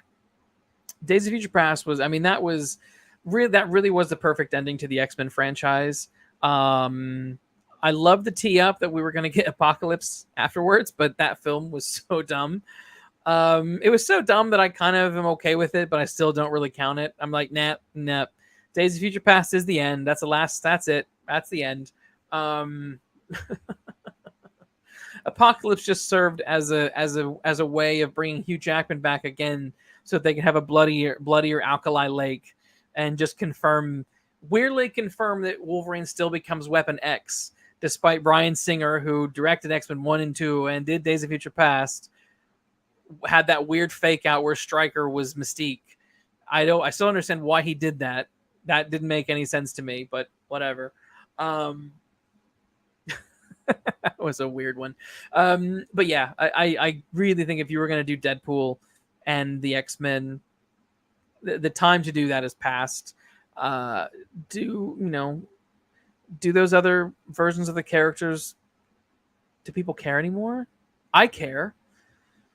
But in the same way that, like, I wanted to see Michael Keaton as Batman again, but clearly not a lot of people cared, or that film would have made money.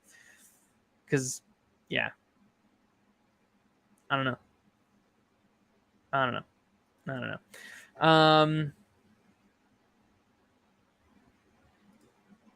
Let's see.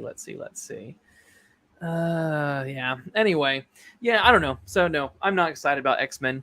I have been rewatching the old animated Spider-Man cartoon though, from the '90s.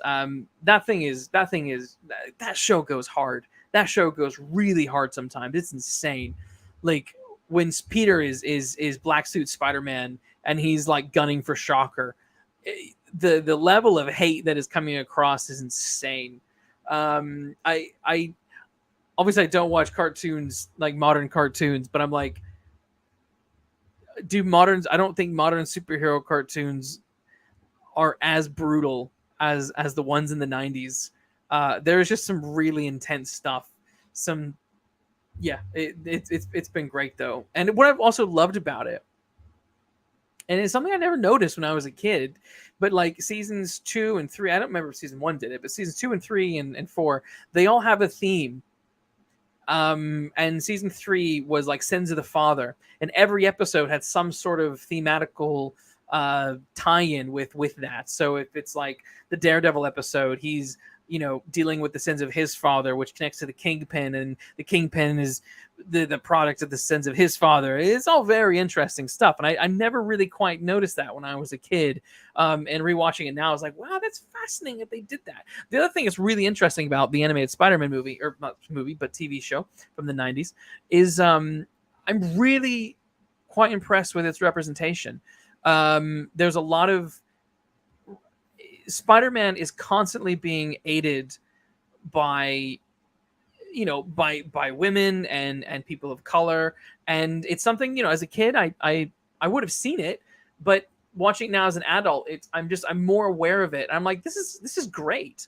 Like, he's surrounded by really intelligent, smart, men and women of that aren't, most of them aren't white, and are constantly helping him out. I love it. It's been really interesting to go back and see how predominant some of these characters are throughout the show. It really is quite impressive.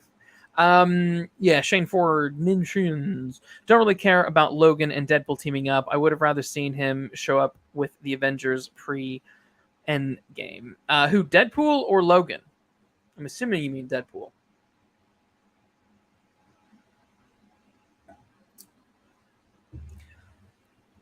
I'm bored with the multiverse crap.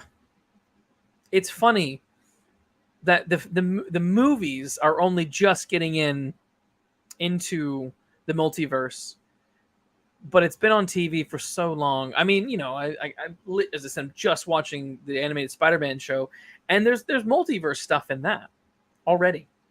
It was 30 years ago. And the comics have been full of multiverse stuff, and then on TV you have the multiverse was done to death with the Flash and the Arrowverse and all that kind of stuff, and it's just sort of, I just don't care. Star Trek is doing multiverse. Clearly, they're explaining away Discovery and Strange New Worlds as part of the multiverse. They're also explaining multiverse in their Star Trek the Motion Picture comic. the Flash TV movie is multiverse. We have multiverse of madness, which was Doctor Strange. Everything is multi. Blah, blah, blah, blah. It's boring now. I kind of feel like multiverse is the new time travel. It's like when when a franchise falls back, it's falling on multiverse. It's like when a franchise falls back on time travel. It's when you're out of ideas. And also the problem with multiverse is while it has a mild appeal, it also makes things a little bit less interesting. I remember there's that episode in Next Generation that has multiverse stuff, and there's a scene where I can't remember the episode, but there's a scene where like a million Enterprise Ds start showing up, and there's all different sorts of realities. Like in one reality, the Borg take over the entire universe and stuff like that, and it's just sort of it just gets a bit like. I mean, I like the idea, but I don't know. It just gets old after a while. Whereas it makes people less special when you find out there's millions of other versions of them out there and blah, blah, blah, blah, blah. Shane, you mean Logan pre-Endgame. Would you wait? So then would you have wanted to have seen Hugh Jackman Wolverine rock up in pre-Endgame, or the new Wolverine rock up? Because I love Hugh Jackman.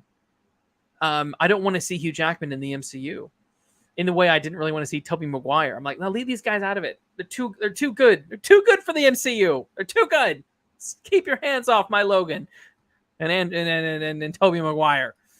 It was fun in the comics when Wolverine wasn't even. It was. No, I agree. I love some of the old Avengers comics, and it's fun when there's a random mixed team of Spider-Man, Wolverine, and I don't know, Deadpool and blah blah blah blah blah, like X-23. Like, I don't know if she's actually been in the Avengers or not, but like, yeah, I do love it in the comics. In the comics, it works better, and it also works fine in like cartoons. The live action stuff becomes really muddy because there's Marvel Studios have made it so impossible to follow things because they want you to watch every fucking show and every fucking movie that they bring out, and I just don't care. I don't want to do it. I don't know. Yeah, Shane, a bit late to do it now, but multiverse is already. It is. Have been watching any good mystery films recently? I've not been watching any good mystery films, but I have been watching a show called Endeavor. Now, Endeavor is a prequel to a show called Inspector Morse, and Inspector Morse is a show based off a series of books by Colin Dexter about the detective of the same name, Inspector Morse. Morse, whose name is Endeavor Morse, is a detective in I think the books begin in like the 70s or the 80s, something like that. He's an Oxford man. He was coming up, as they say, in Oxford. He was the son of a cab driver who was intelligent. He was quite intelligent, got into Oxford, but was always a little bit of an outcast because he doesn't come from money. And then Morse failed or dropped out of. He didn't succeed in his academic career and dropped out of Oxford and ended up becoming a police officer. So he is a police officer in Oxford, which makes things interesting for him because he is constantly coming into contact with people that he knew, professors and or colleagues, and that he knew growing up while he was at university there, and being a police officer, being a detective, an inspector, a detective sergeant rather, it's not glorious. It's not glorious, not glamorous. It's sort of you're a public servant and you're quite beneath him. So it's a 9-season show, Endeavor. Starts off, I think, in 1964 and ends around 1972. Ran for 9 seasons, about average of about 3 episodes per season. They're very long episodes. They're an hour and a half each. So I mean, they're basically films. Each season is is lovely. Yeah. Oh, okay. Yeah. Shane Ford says Endeavor is good. I watched the first season and really enjoyed it. Been meaning to get back into it. Yeah, we've sort of binged it. It is consistently very, very good. What's the guy's name? What's the writer? I need to find. I need to. I was talking to a friend who, coincidentally, I ran into while seeing Indiana Jones, who was also seeing Indiana Jones, so we ended up watching it together. Um, and I was talking about Endeavor, and I couldn't remember his name. Yeah, Russell Lewis. Russell Lewis, television writer and former actor. This guy, man, jeez.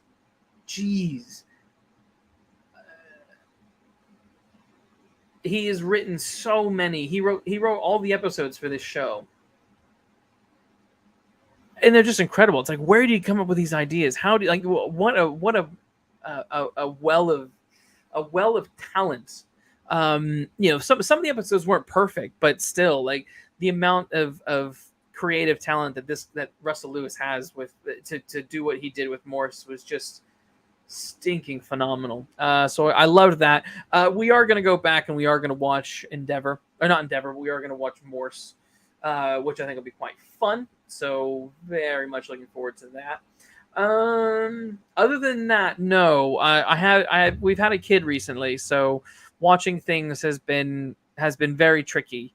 We were only fortunate in that we were very close to the end of Endeavor by the time our kid arrived about a month ago, so we didn't have much to do. We've been able to squeeze in the last few episodes over the last month.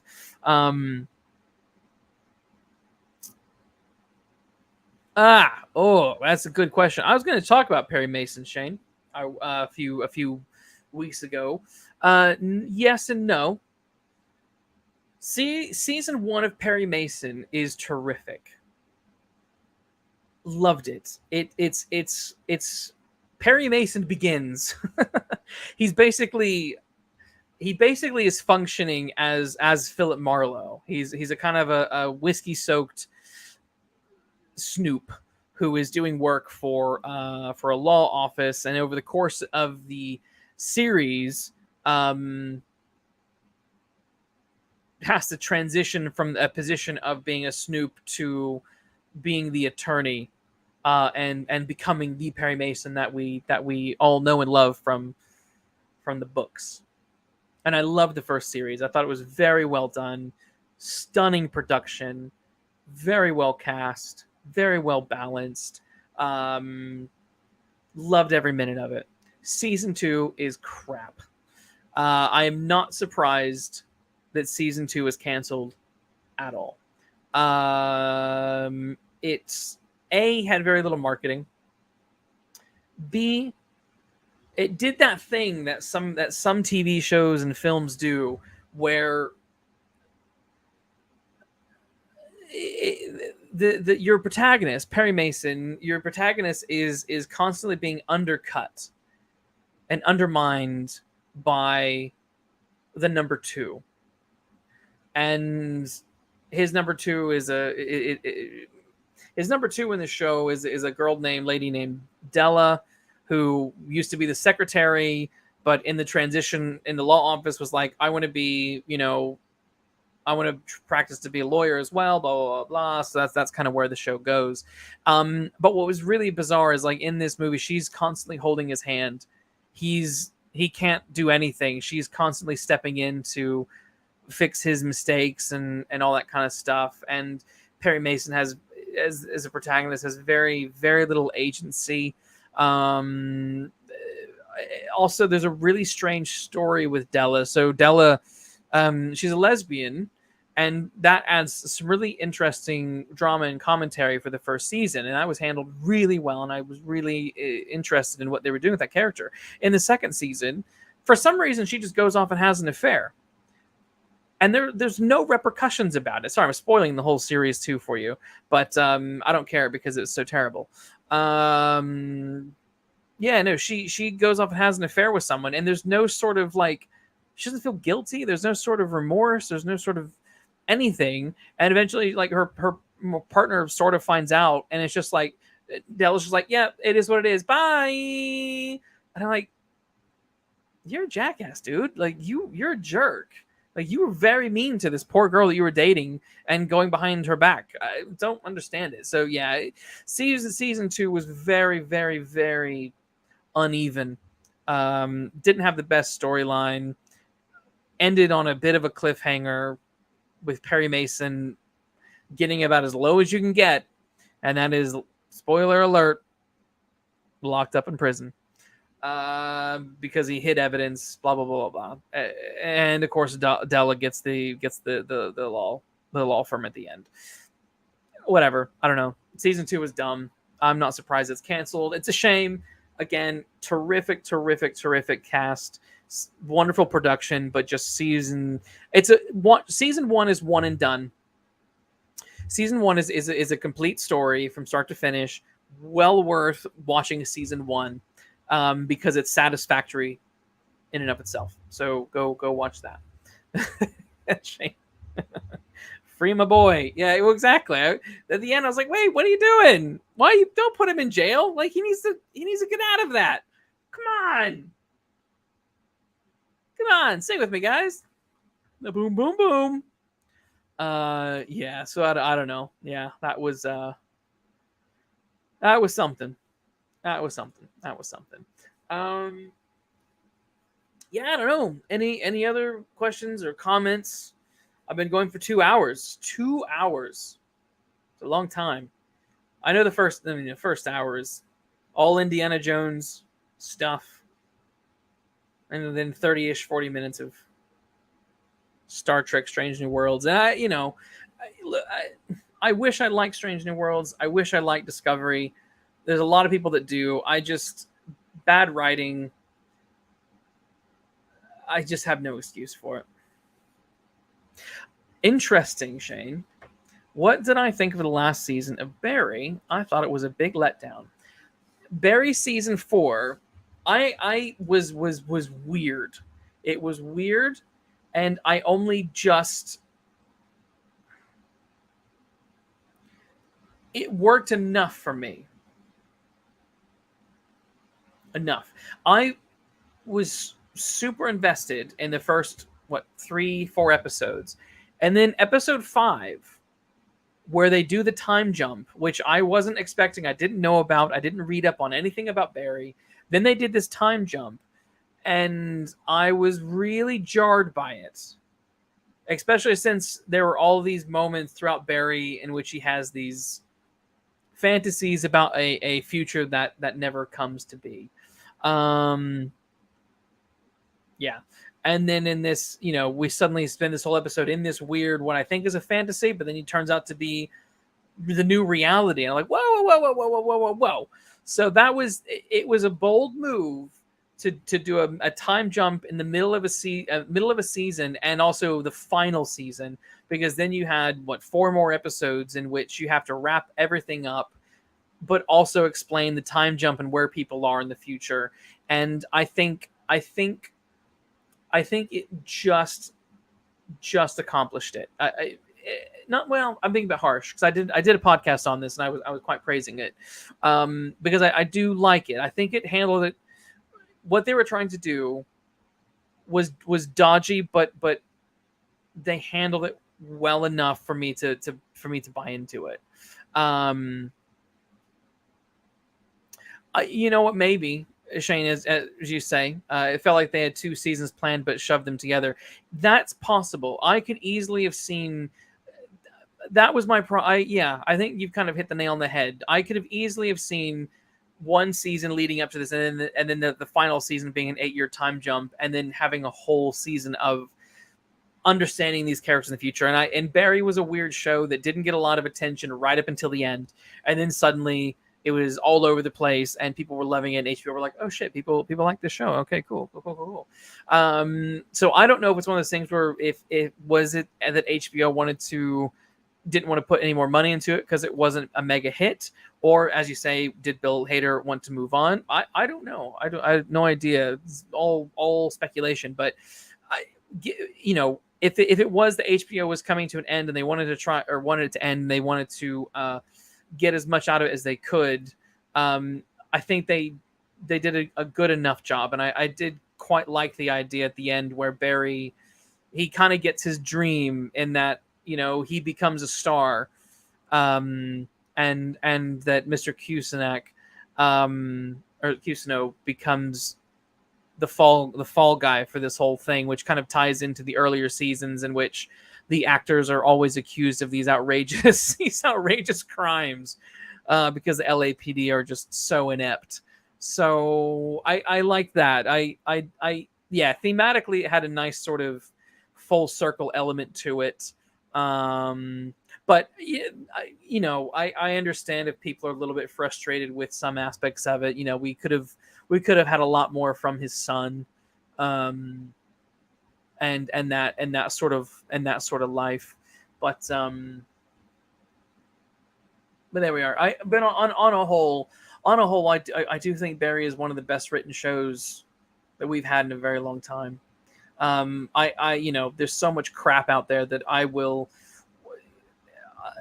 I'm not making an excuse for Barry, but there's so much crap out there that's like, you know what? I'll take something like that is 95% great, and then 5% decent. Than some of this other stuff that's just 90% crap. Yeah, definitely mixed, as you say, Shane. Definitely mixed bag. Not all bad, but has some problems, but still over. Exactly, and that's, I know I nitpick quite a bit, but there's a difference between nitpicking something like Barry that I think is exceptional, is an exceptional show. Very, very well written, very well acted, very funny, handles light and dark incredibly well. NoHo Hank is one of my favorite characters of all time now. I love that character. He's so bizarre and funny and weird, and also got weirdly scary at the end. And I think they could have done a whole lot more with him if they had more time in that last season. But yeah. So I think I praise that season, that show so much because, again, if we compare it to other stuff out there, like, I don't know, Strange New Worlds and all the Marvel stuff, all the Disney nonsense out there that people are gobbling up, Barry is adult television, and not this childish superhero shit. And I say that being a very big fan of this childish superhero shit. It's just that it's childish now, and that's what I don't like about it. And as I was saying earlier, going back and watching the animated series of Spider-Man, it's weirdly mature. It's a show that I think sensitive parents today would be like, I can't let my kid watch that because, oh my god, there's murder, oh my gosh, there's sexual references. It's weird. It's a weird show. There's a lot of weird shit in it, but it's great and mature and wonderful. And it doesn't talk down to kids. I think that's a thing. When I look back at my life and all the shows that I watched when I was a kid, all the ones that I really liked, that I came away from following for the rest of my life, are all things that didn't talk down to kids for the most part. And those early Marvel cartoons in the 90s didn't talk down to kids. Spider-Man didn't. X-Men didn't. I don't think that shows like Johnny Quest, The New Adventures of Johnny Quest did. I absolutely love that. Star Trek surely did not talk down to kids by any stretch of the imagination. Transformers, Beast Wars, there was some serious, important themes in some of this stuff. What do you say? Shane, Dev mixed bags. Yeah. What do you say? Yeah, I agree. Wanted to see more of Hank as a full-on villain. Yeah, Hank needed more airtime. Hank needed a lot more in season 2, or not season 2, but in season 4. I wish they could have had 5 seasons so they could have given him more time to. I would have loved to have seen more of his criminal empire. More of his criminal empire for sure. Are you Team Oppenheimer or Team Barbie? There was a trailer for Barbie before Indiana Jones, and it was hilarious. I'm skeptical though about Barbie because there's something very difficult that it has to pull off. And this is in the trailer, so this isn't a spoiler because it's in this trailer that we watched. Barbie, I don't know how it happens, but Barbie has to go to the real world for some reason. She has to become a real person.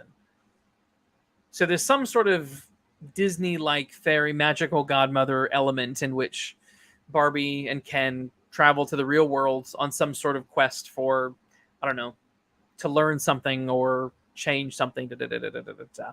And then the real world are freaking out because the Barbie has somehow come to life and yada yada yada.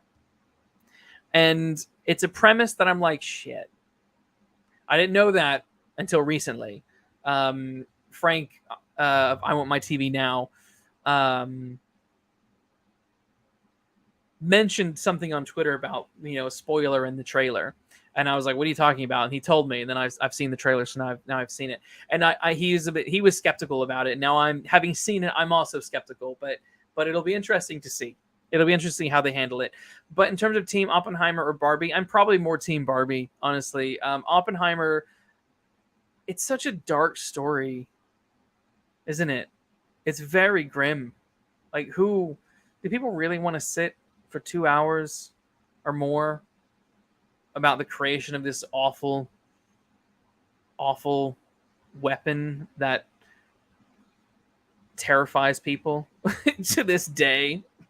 That's still a threat in our lives because we have no Superman to muster all the nuclear missiles and throw them into the sun. I don't know. If someone was said, what do you, I'll give you a free ticket. What are you gonna go see? I would go see Barbie. I wouldn't see. I wouldn't see. Oppenheimer might be a at home thing. But okay, you're give me Oppenheimer 6-hour cut. I want it all. Yeah, we'll see. We'll see. I'm just a little mixed on it. I'm a little mixed. I'm just not sold. I'm not sold, but I'm not sold. I'm in the middle.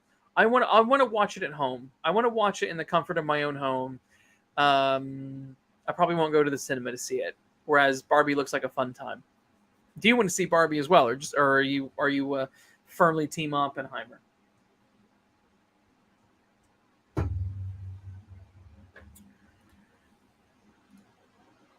What are you? What are you? Yeah, I don't know. Well, I mean, unless anyone else has any more comments, I'm running out of things to talk about. I'm running out of things to talk about. Your team both. All right, that makes sense. That makes sense. Yeah, yeah. The thing I'm most excited about is Mission Impossible. That's the film. That's the July film I really want to see. July. That's the July film I really want to see. Is Mission Impossible. I think that film looks great. I think that is a franchise that has somehow lasted 20 years. It's insane. No. It's almost 30 years. Almost 30, right? I don't know. It's lasted a long time, is the point. And by 30, I mean like when the original film came out. Because I can't remember when that was. That was like early 90s. It's impressive that franchise has continued and has somehow continued to get better.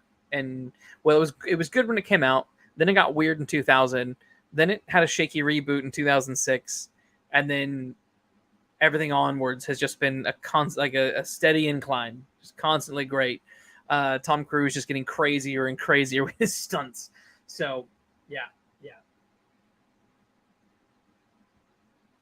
I like that. Oh, I can see where I Want My TV Now was tweeting. Breaking. Yes, the Dial of Destiny is the Mario Bros. Movie of 2013, says Luke Wrights Crime. That's my handle on Twitter. And now he's really excited for the movie. There we go.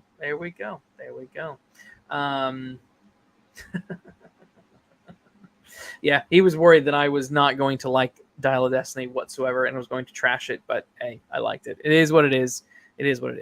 Yeah, the new MI looks great. I love the fact they're bringing Kittredge back and tying it up, retying things up with MI1.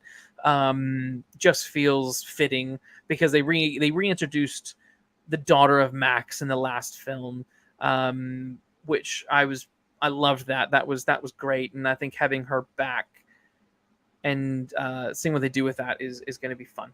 It's going to be fun. So yeah. So next Wednesday.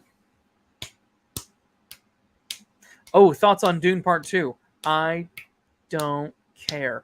Okay, so I watched Dune. I've never seen the original, and I've never read the book. I like that. I like that line that fear is the mind killer, or whatever it is. That's a pretty good. That's a pretty good line. And I think that's quite. There's some truth behind that. I've never been a when it comes to reading. I've never been an uber sci-fi guy. I struggle to read science fiction. I don't know why, but I love watching science fiction. I remember when I watched Dune Part 1, it felt like I was watching the first few chapters of a book. Which unfortunately means that it felt like I wasn't watching anything. I was watching a bunch of setup and getting very little character development and things like that. So that frustrated me a little bit with the first part part of Dune. I needed something more. I didn't feel it was meaty enough. I think it looked good, great visuals and things like that, but I was just sort of starved for character. There was just a bunch of setup, and it felt like at the end of the movie was probably the point in the book in which it felt that's when the journey begins. And it's almost like if this was like Lord of the Rings, it would have been like if Peter Jackson spent the first 2.5 hours of the Fellowship of the Ring just about Frodo and the Shire preparing to leave the Shire, and then at the end of the movie they leave the Shire. He leaves the Shire. That's kind of how Dune felt to me. And I thought, oh, I haven't really gotten very far. So I don't know. Dune Part 2 will definitely be a watch at home thing for me, for sure. For sure. Not gonna go to the cinema to see it. Not super excited. I know a lot of people are. I'm assuming. Are you? What's your thoughts, Shane? Are you excited for Dune Part 2? Dune Part 2. Didn't they have like a TV show coming out that was either postponed or is it canceled? I don't remember what happened with that. What I did find funny the other day was that the Hollywood Reporter, that rag of a magazine. And I know Frank's gonna listen to that bit and be like, "Oh, but you said that you like the Hollywood Reporter and that you use it for your facts." Well, I didn't say that, Frank. I didn't say that. I said sometimes I read the stuff, and sometimes I agree, and sometimes I don't. But I did. I did read the Hollywood Reporter the other day where they're like, Tron creator says he's taking an Obi-Wan-like role behind the scenes of the third movie, and I'm like. And it was really funny is another writer on Twitter, Brian Cogman, who rightfully tweeted, the creator of Tron is Bonnie McBird. And it's true. She wrote the original script for Tron 1. And the director of Tron 1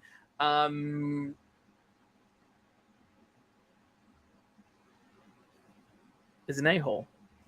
But, yeah, and so it's annoying to me that that headline was annoying in of itself. But as you read the article, he's talking to the original director of Tron and what he's trying to help out and give advice and stuff like that. And I tweeted, it's like, you know what? Maybe Disney, maybe it would be good, and you would benefit. The franchise would benefit if you actually brought on the original writer from the first movie, who frankly had a much better idea and much better ideas than what was eventually distilled into the actual film that is Tron. I mean, Tron 3, who gives a care? Who gives a care about Tron 3? It could have been great. Now it's just decent. Biff for the Hobbit asks, Luke, have you seen the new Spider-Man animation called Spider-Man Across the Spider-Verse? I have not. You know what? I don't really care. There's a lot of stuff I clearly don't care about today. I've been saying that a lot. No, I didn't see it. I saw Into the Spider-Verse when it came out on home release. I didn't go to the cinema to see it. Make of that what you will. I'm not interested to run to the cinema to see Across the Spider-Verse. I will see that when it comes out on home release again. I think that's fine enough for me. I know a lot of people love it. The first one was fine. It was a perfectly good little movie. It sounds to me like this movie just got out of hand, and that it wasn't originally meant to be. Maybe I'm wrong on this. It made it, from what headlines and some articles have said, it made it sound like the movie was so big they made it into two, and it wasn't originally meant to be two. Maybe I don't know. Maybe it was always meant to be a two-parter. I haven't followed this very closely, but I just thought, I don't need to see a two-parter. I don't need to see a two-parter. I can wait for this. I can wait for this stuff to come out. I can wait for it to come out. But yeah. So I've not seen it. I will see it. That's all I really have to say about Across the Spider-Verse. But yeah, it looked fun. My friend Phil, who sometimes has been on the show, he saw it. He thought it was pretty good. That's about it. Right. I've been on here for a very long time. Bravo to anyone who made it to the end. Ah, man, these shows. It's so weird how the hell can I talk for 2 hours and 26 minutes? Just me. God, what kind of a fucking narcissist do I gotta be? I have interesting things to say. Sometimes.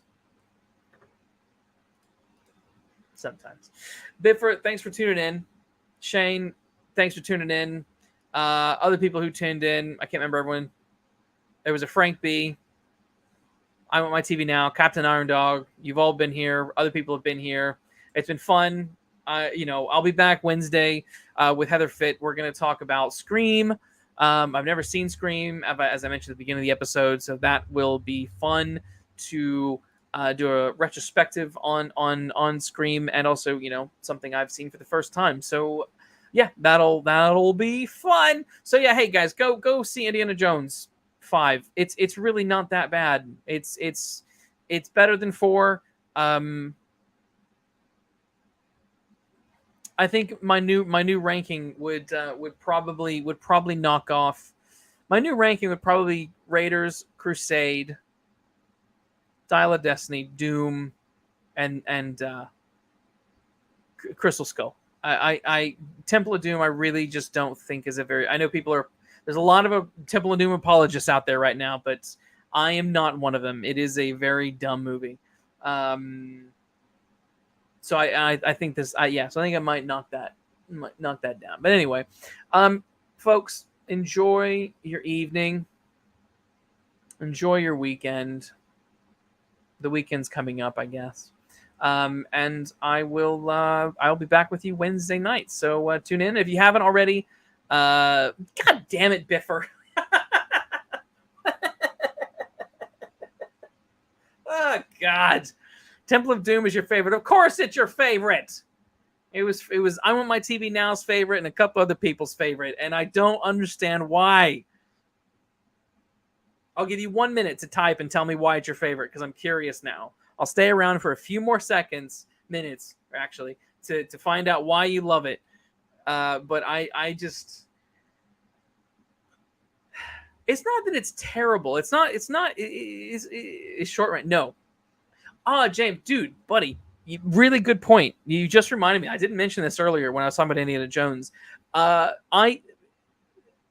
greatest travesty is that I think this film would have been much better if the role of Helena was short round. Absolutely. I think that would have made Indy 2, Indy 5 way more. There would have been more emotional impact had those characters been swapped. Don't worry, James. I've been here for 2.5 hours, so. And also, don't worry. The Indy review is only the first hour of this video, so I'm not 2 hours and 30 minutes talking about just Indiana Jones. Biffer, you say you love the musical opening. I love Kate Capshaw. I love Monkey Brains. I like the musical opening. Kate Capshaw drives me nuts. I have no feelings about the monkey brains. I think Indiana Jones and the Temple of Doom has a bunch of really really good action scenes, but it has a very very empty story and mostly empty characters. Um, but it also has some really great action, and I understand liking it because it is a fun action romp. But for me, it's just a little weak on character and a little weak on plot. That being said, Indy is cool because he's Indy, and I do like Short Round. But I think you could have done a lot more with Indy's character arc of fortune and glory, and yeah, made it a little. It could have been stronger. It could have been stronger, but it does have some great moments. I'm not denying. I don't hate the movie. It's just my it's no Indiana Jones 4. That's for sure. It's not unwatchable. It has its fun moments, so it's still a fun movie. Yeah, as James Benmore says, it's patchy. That is accurate. It is very patchy. Um, but it does have a really good pace. It moves really quick, and that's nice. You're in the bar with the musical number. You have the action sequence. You have the runaway. You have the plane. You have the crash. You're there in India. Then you're at the temple. And there's all the nonsense and the action happening there. It moves quickly from action beat to action beat, which is fun. But it's also famous for Steven Spielberg not giving a shit. He didn't care about the story, didn't care about the film, and I think that shows. And you can tell which indie movies he cares about, and that's 1 and 3, and he doesn't care about the others. At least I don't think he does. Well, at least 4 he didn't care about, and then he didn't really have anything to do with number 5. But like I said, number 5, I had fun. I had fun with it. It's not all that bad. It's not all that bad. It's pretty good. I hate the section with India's brainwashed. Yeah, I didn't like. Yeah. I did rewatch it recently, and I found myself kind of bored, off and on. The brainwash scene isn't very good. I honestly, the Willie, she just drives me nuts. She's not a good character. I don't know. She's really boring and just screeches all the time.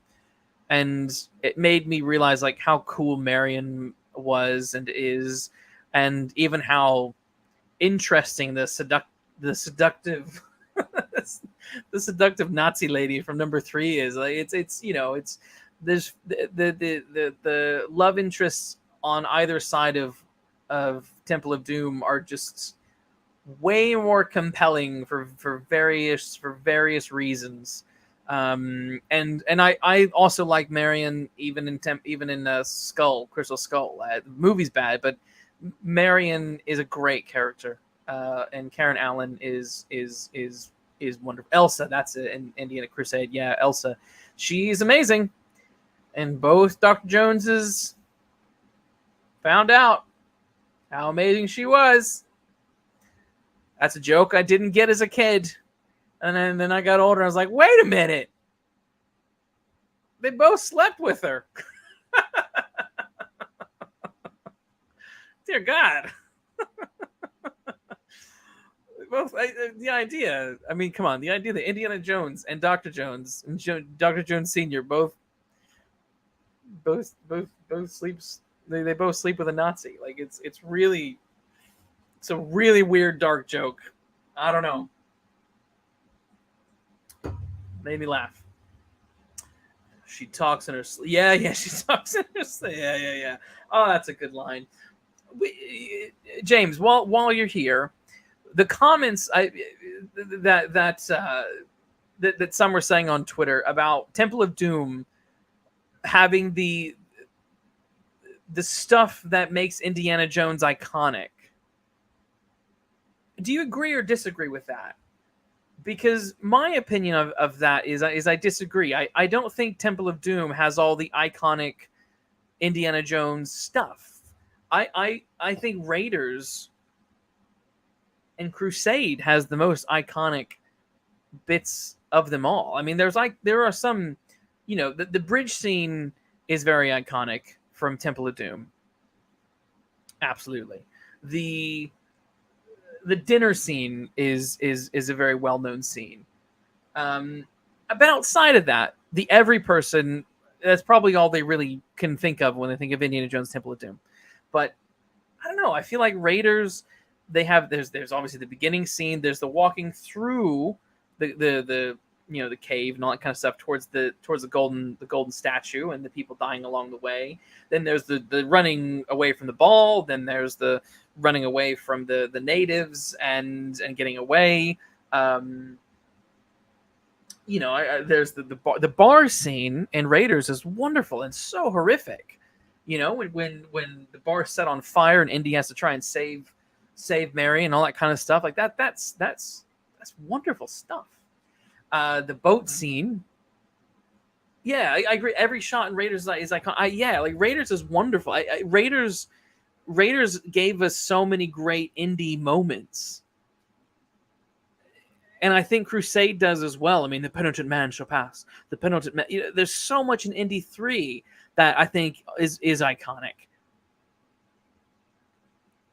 I love the fact in Indy 3 that young Indy gets inspired by you kind of, in lesser hands, it would have been a cheesy origin, but how he came across wanting to dress the way he dresses and do the archaeology stuff. I think that that's wonderful. Even explaining the cut on the scar on Harrison Ford's chin, it was all quite wonderful. And I think about that moment in the library where they look for the X and X marks the spot, and X rarely marks the spot or never marks a spot, as he says earlier. And I mean, oh my God, I mean that when Indy and Elsa go walking, descend into that under the library, and they're walking through the sewers. There's all those rats and stuff, and then the dude set the water on fire, and they got to dive underneath the like. That's iconic shit, man. Like, come on. I think it's quite foolhardy to say that Indiana Jones and the Temple of Doom is the film that establishes all of the indie famous tropes. I just don't buy that. There's too much, particularly in Raiders and then in Indy 3, that I think are just more iconic. Indy having to spell Yahweh. Is it Yahweh or Jehovah? Jehovah, but Jehovah spelled with an I. Come on. Putting the leap of faith. Come on. Yeah, I agree. Yeah, as you said, Temple of Doom has Short Round, who's actually good. I've never disliked Short Round. I've always liked Short Round. He's a fun character, and it's like, what happened to him? And yes, the actual temple is iconic. I agree, but it's nowhere near 1 and 3. Yeah, absolutely. There's so much in 1 and 3 that supersedes everything that's in that I think that's in 2. So yeah. So I guess at the moment, like, it would. I have a feeling that my pick of what the third best Indiana Jones film will constantly change. And it will constantly be a fight between Temple of Doom and Dial of Destiny, but Skull will forever be the last. That will never. That's never going to be up there. That's never going to be up there. But Indy is great. I definitely want to come back and do a full-on Indy show, and talk about the whole franchise with some people. I think that'd be fun. I was saying Harry Potter 1 third act rips off the third act of Last Crusade a bit. Yep. I know what you mean. Yes, because there's all the trials and games and crap that they got to do. That's true. That she probably did rip off Indiana Jones. I gotta, man. I've always struggled to finish when it comes to the Harry Potter movies. I very rarely can finish 1 and 2. And if I watch them, I normally watch them with Riff Tracks, which is some comedy guys who do comedy commentaries and just basically rip the film apart the whole time for its bad acting and etc. But even with that, finishing 1 and 2 is a slog. That's hard to do. But yeah, no, I agree. I think you're right. Harry Potter 1 definitely does some ripping off of Indiana Jones, different, as you say, different challenges along the way to the final prize, using knowledge to overcome trials. Yeah, it's definitely like a kiddie version of Indiana Jones, which I guess is ironic or whatever, because Indiana Jones is also for kids. It was rated PG after all. Yeah. No, I think I'm interested to know what you think of Dial of Destiny. I had fun watching it. I The first 20 minutes are great. They really are. There's some really fun classic indie action in that first 20 minutes that was wonderful. And then there's also just really good. There's also a lot of just really fun moments along the way. I still stand by the film could have been 20. It could be 20 minutes shorter, but you know, it's nowhere. I mean, look, it's the thing is, it's nowhere near as bad as 4, which automatically makes it at least at minimum an okay movie for someone to watch. You might not walk away loving it, but I think most people should walk away being like, yeah, that was fun, because it was enjoyable. And I enjoyed it quite a bit. And I find myself, as I've gotten further away from having seen it at the cinema and thinking about it more, I've found myself, the fondness is growing a little bit more. I'm like, yeah, actually that was good. That was fun. I have my nitpicks, because I always got my nitpicks, but it was good. It was fun. So I look forward to hearing what you think, James, when you've seen it. When are you seeing it? You seeing it like tomorrow or something? I'm also glad I went and saw it today. I was gonna go yesterday, but I couldn't. But I'm glad I was able to go today, because Twitter was already getting annoying with Indiana Jones stuff, and I didn't see any spoilers or anything like that, which was good. But there was one spoiler that I saw, actually, that I won't. I guess I mentioned in my spoiler part of the podcast, but I won't re-mention it here. Yeah, there's just one spoiler, but yeah, I'm glad I got to go and see it before more people started talking about the film on the old social media. But I did nick a poster. Well, I didn't nick it. They were giving it away for free. So that poster is inside. And it's a pretty cool poster. I'm not gonna lie. Not gonna lie. I got one as I went in, and then I got another one as I came out. I'm gonna send one to I Want My TV Now, at some point in the future, whenever we do random loot crate kind of things, where we just compile a bunch of stuff and send it to each other after a while, and then do unboxing videos. Quite fun. So that's going to him sometime in the future, maybe closer to Christmas time. But yeah. Anyway, what else can I talk about now? Any other questions about the movie, James? I don't want to spoil anything. I mean, I've spoiled stuff already, but in the earlier part of the show, I make it clear what's the spoiler section and what's not. Yeah, no, it's see this. Okay, this is where it's tricky, and I'm not gonna talk about it, because I want you to just to see it. The ending is the weakest part of the movie, is all I'm gonna say. But there's also a caveat to that, in that there's also a very, very, very sweet moment at the end. In general, it's a better finale for Indiana Jones than 4. All that, yeah.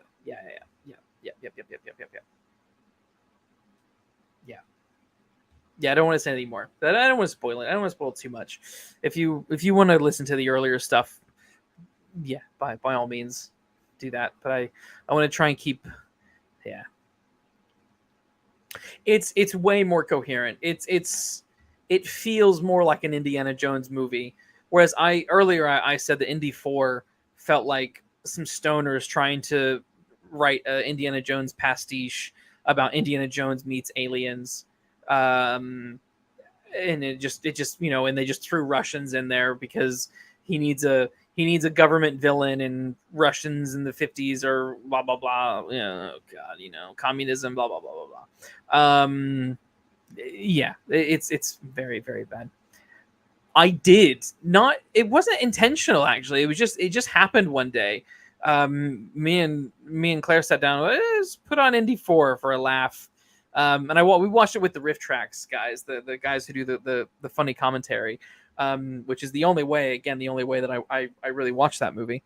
And yeah, so I did watch it before this. I watched all three of them as a.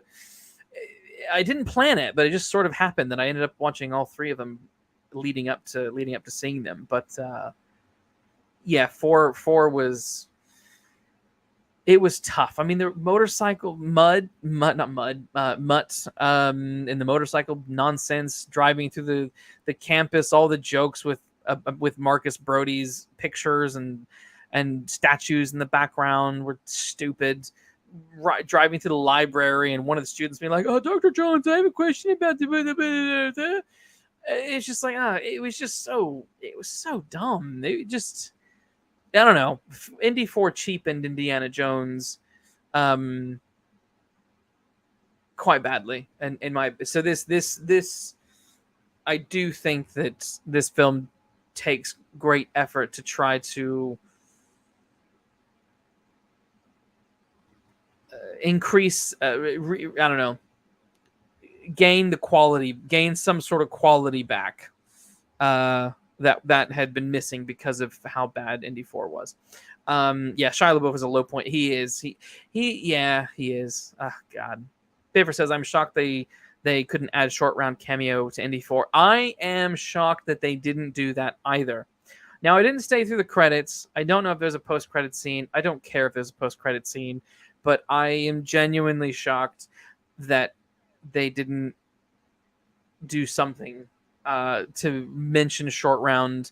I Disney must be just smacking their heads against the table, thinking, "Oh God, we just should have had short round in it, given the huge success of Everything Everywhere All at Once." And his role in that. And I mean, how much bigger would the box office, this first weekend box office, had been had Disney been able to piggyback off of the success of Everything Everywhere All at Once? Dear God. Aside from Harrison, who, in your opinion, gives the best performance in an Indiana Jones movie? Ooh, that's a good question. Very good question. Let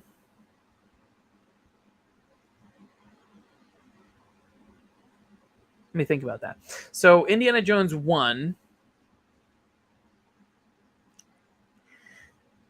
Is this like the next best person across all, or like between the movies? Because that's really hard, because like Karen is really good in Raiders. But then John Rhys Davies is also great in Raiders as well.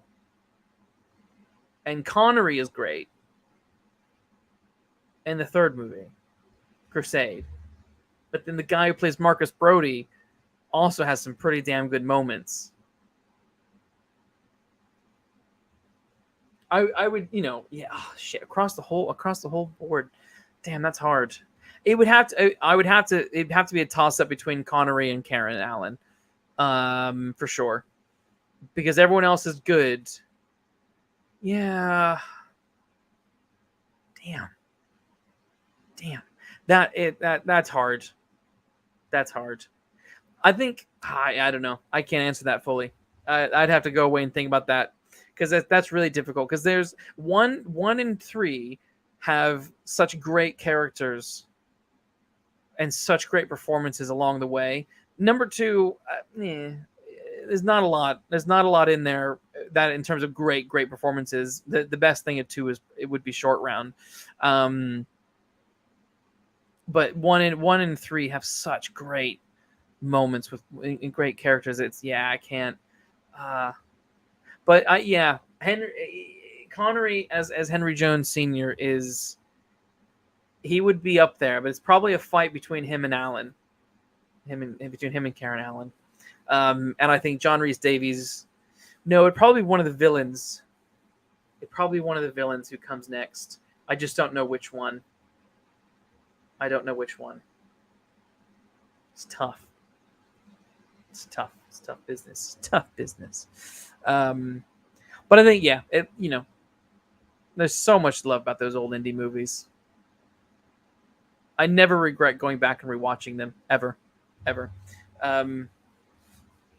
Not a single one. I need to remember. I'm bad with names. Who Paul Freeman. I need to refresh my memory. Yes, of course. Ooh, Belloc. Belloc is great. This is why it's difficult, because Belloc is great. I'm now looking up who all was in. I'm now looking at the cast of Raiders of the Lost Ark, because I can't remember everyone's name, but there's so many good people. I mean, like, how do you pronounce his name? Totes? Ronald Lacey, his character, when he gets the emblem burned into his hand, like, he's great. Yeah, of course Brody is great. Of course he's great. No one from 2 and 4. No one from 2 and 4 really stands out at all. It's definitely 1 and 3 that have. This is what I'm saying. Like, when people are saying that Indiana Jones 3 has the most iconic, or 2 has the most iconic stuff, no, it doesn't. No way.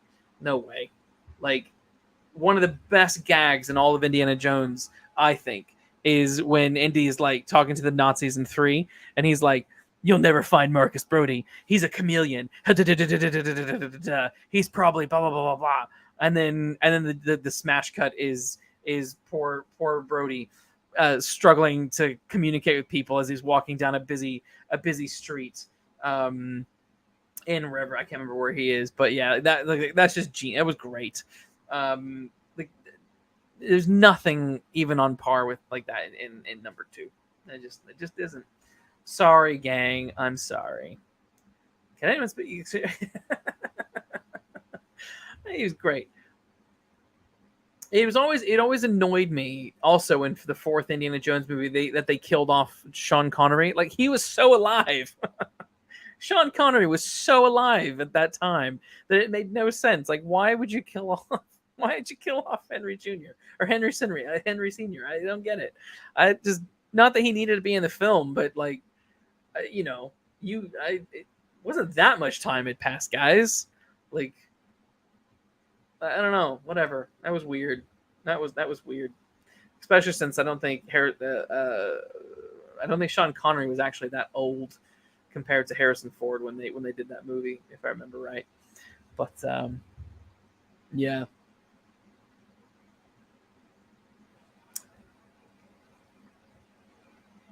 Yeah, James mentions the chat. I like the so long Lao Chi from number 2, and then shuts a plane and Lao Chi. I agree. That is a good scene. I do like that.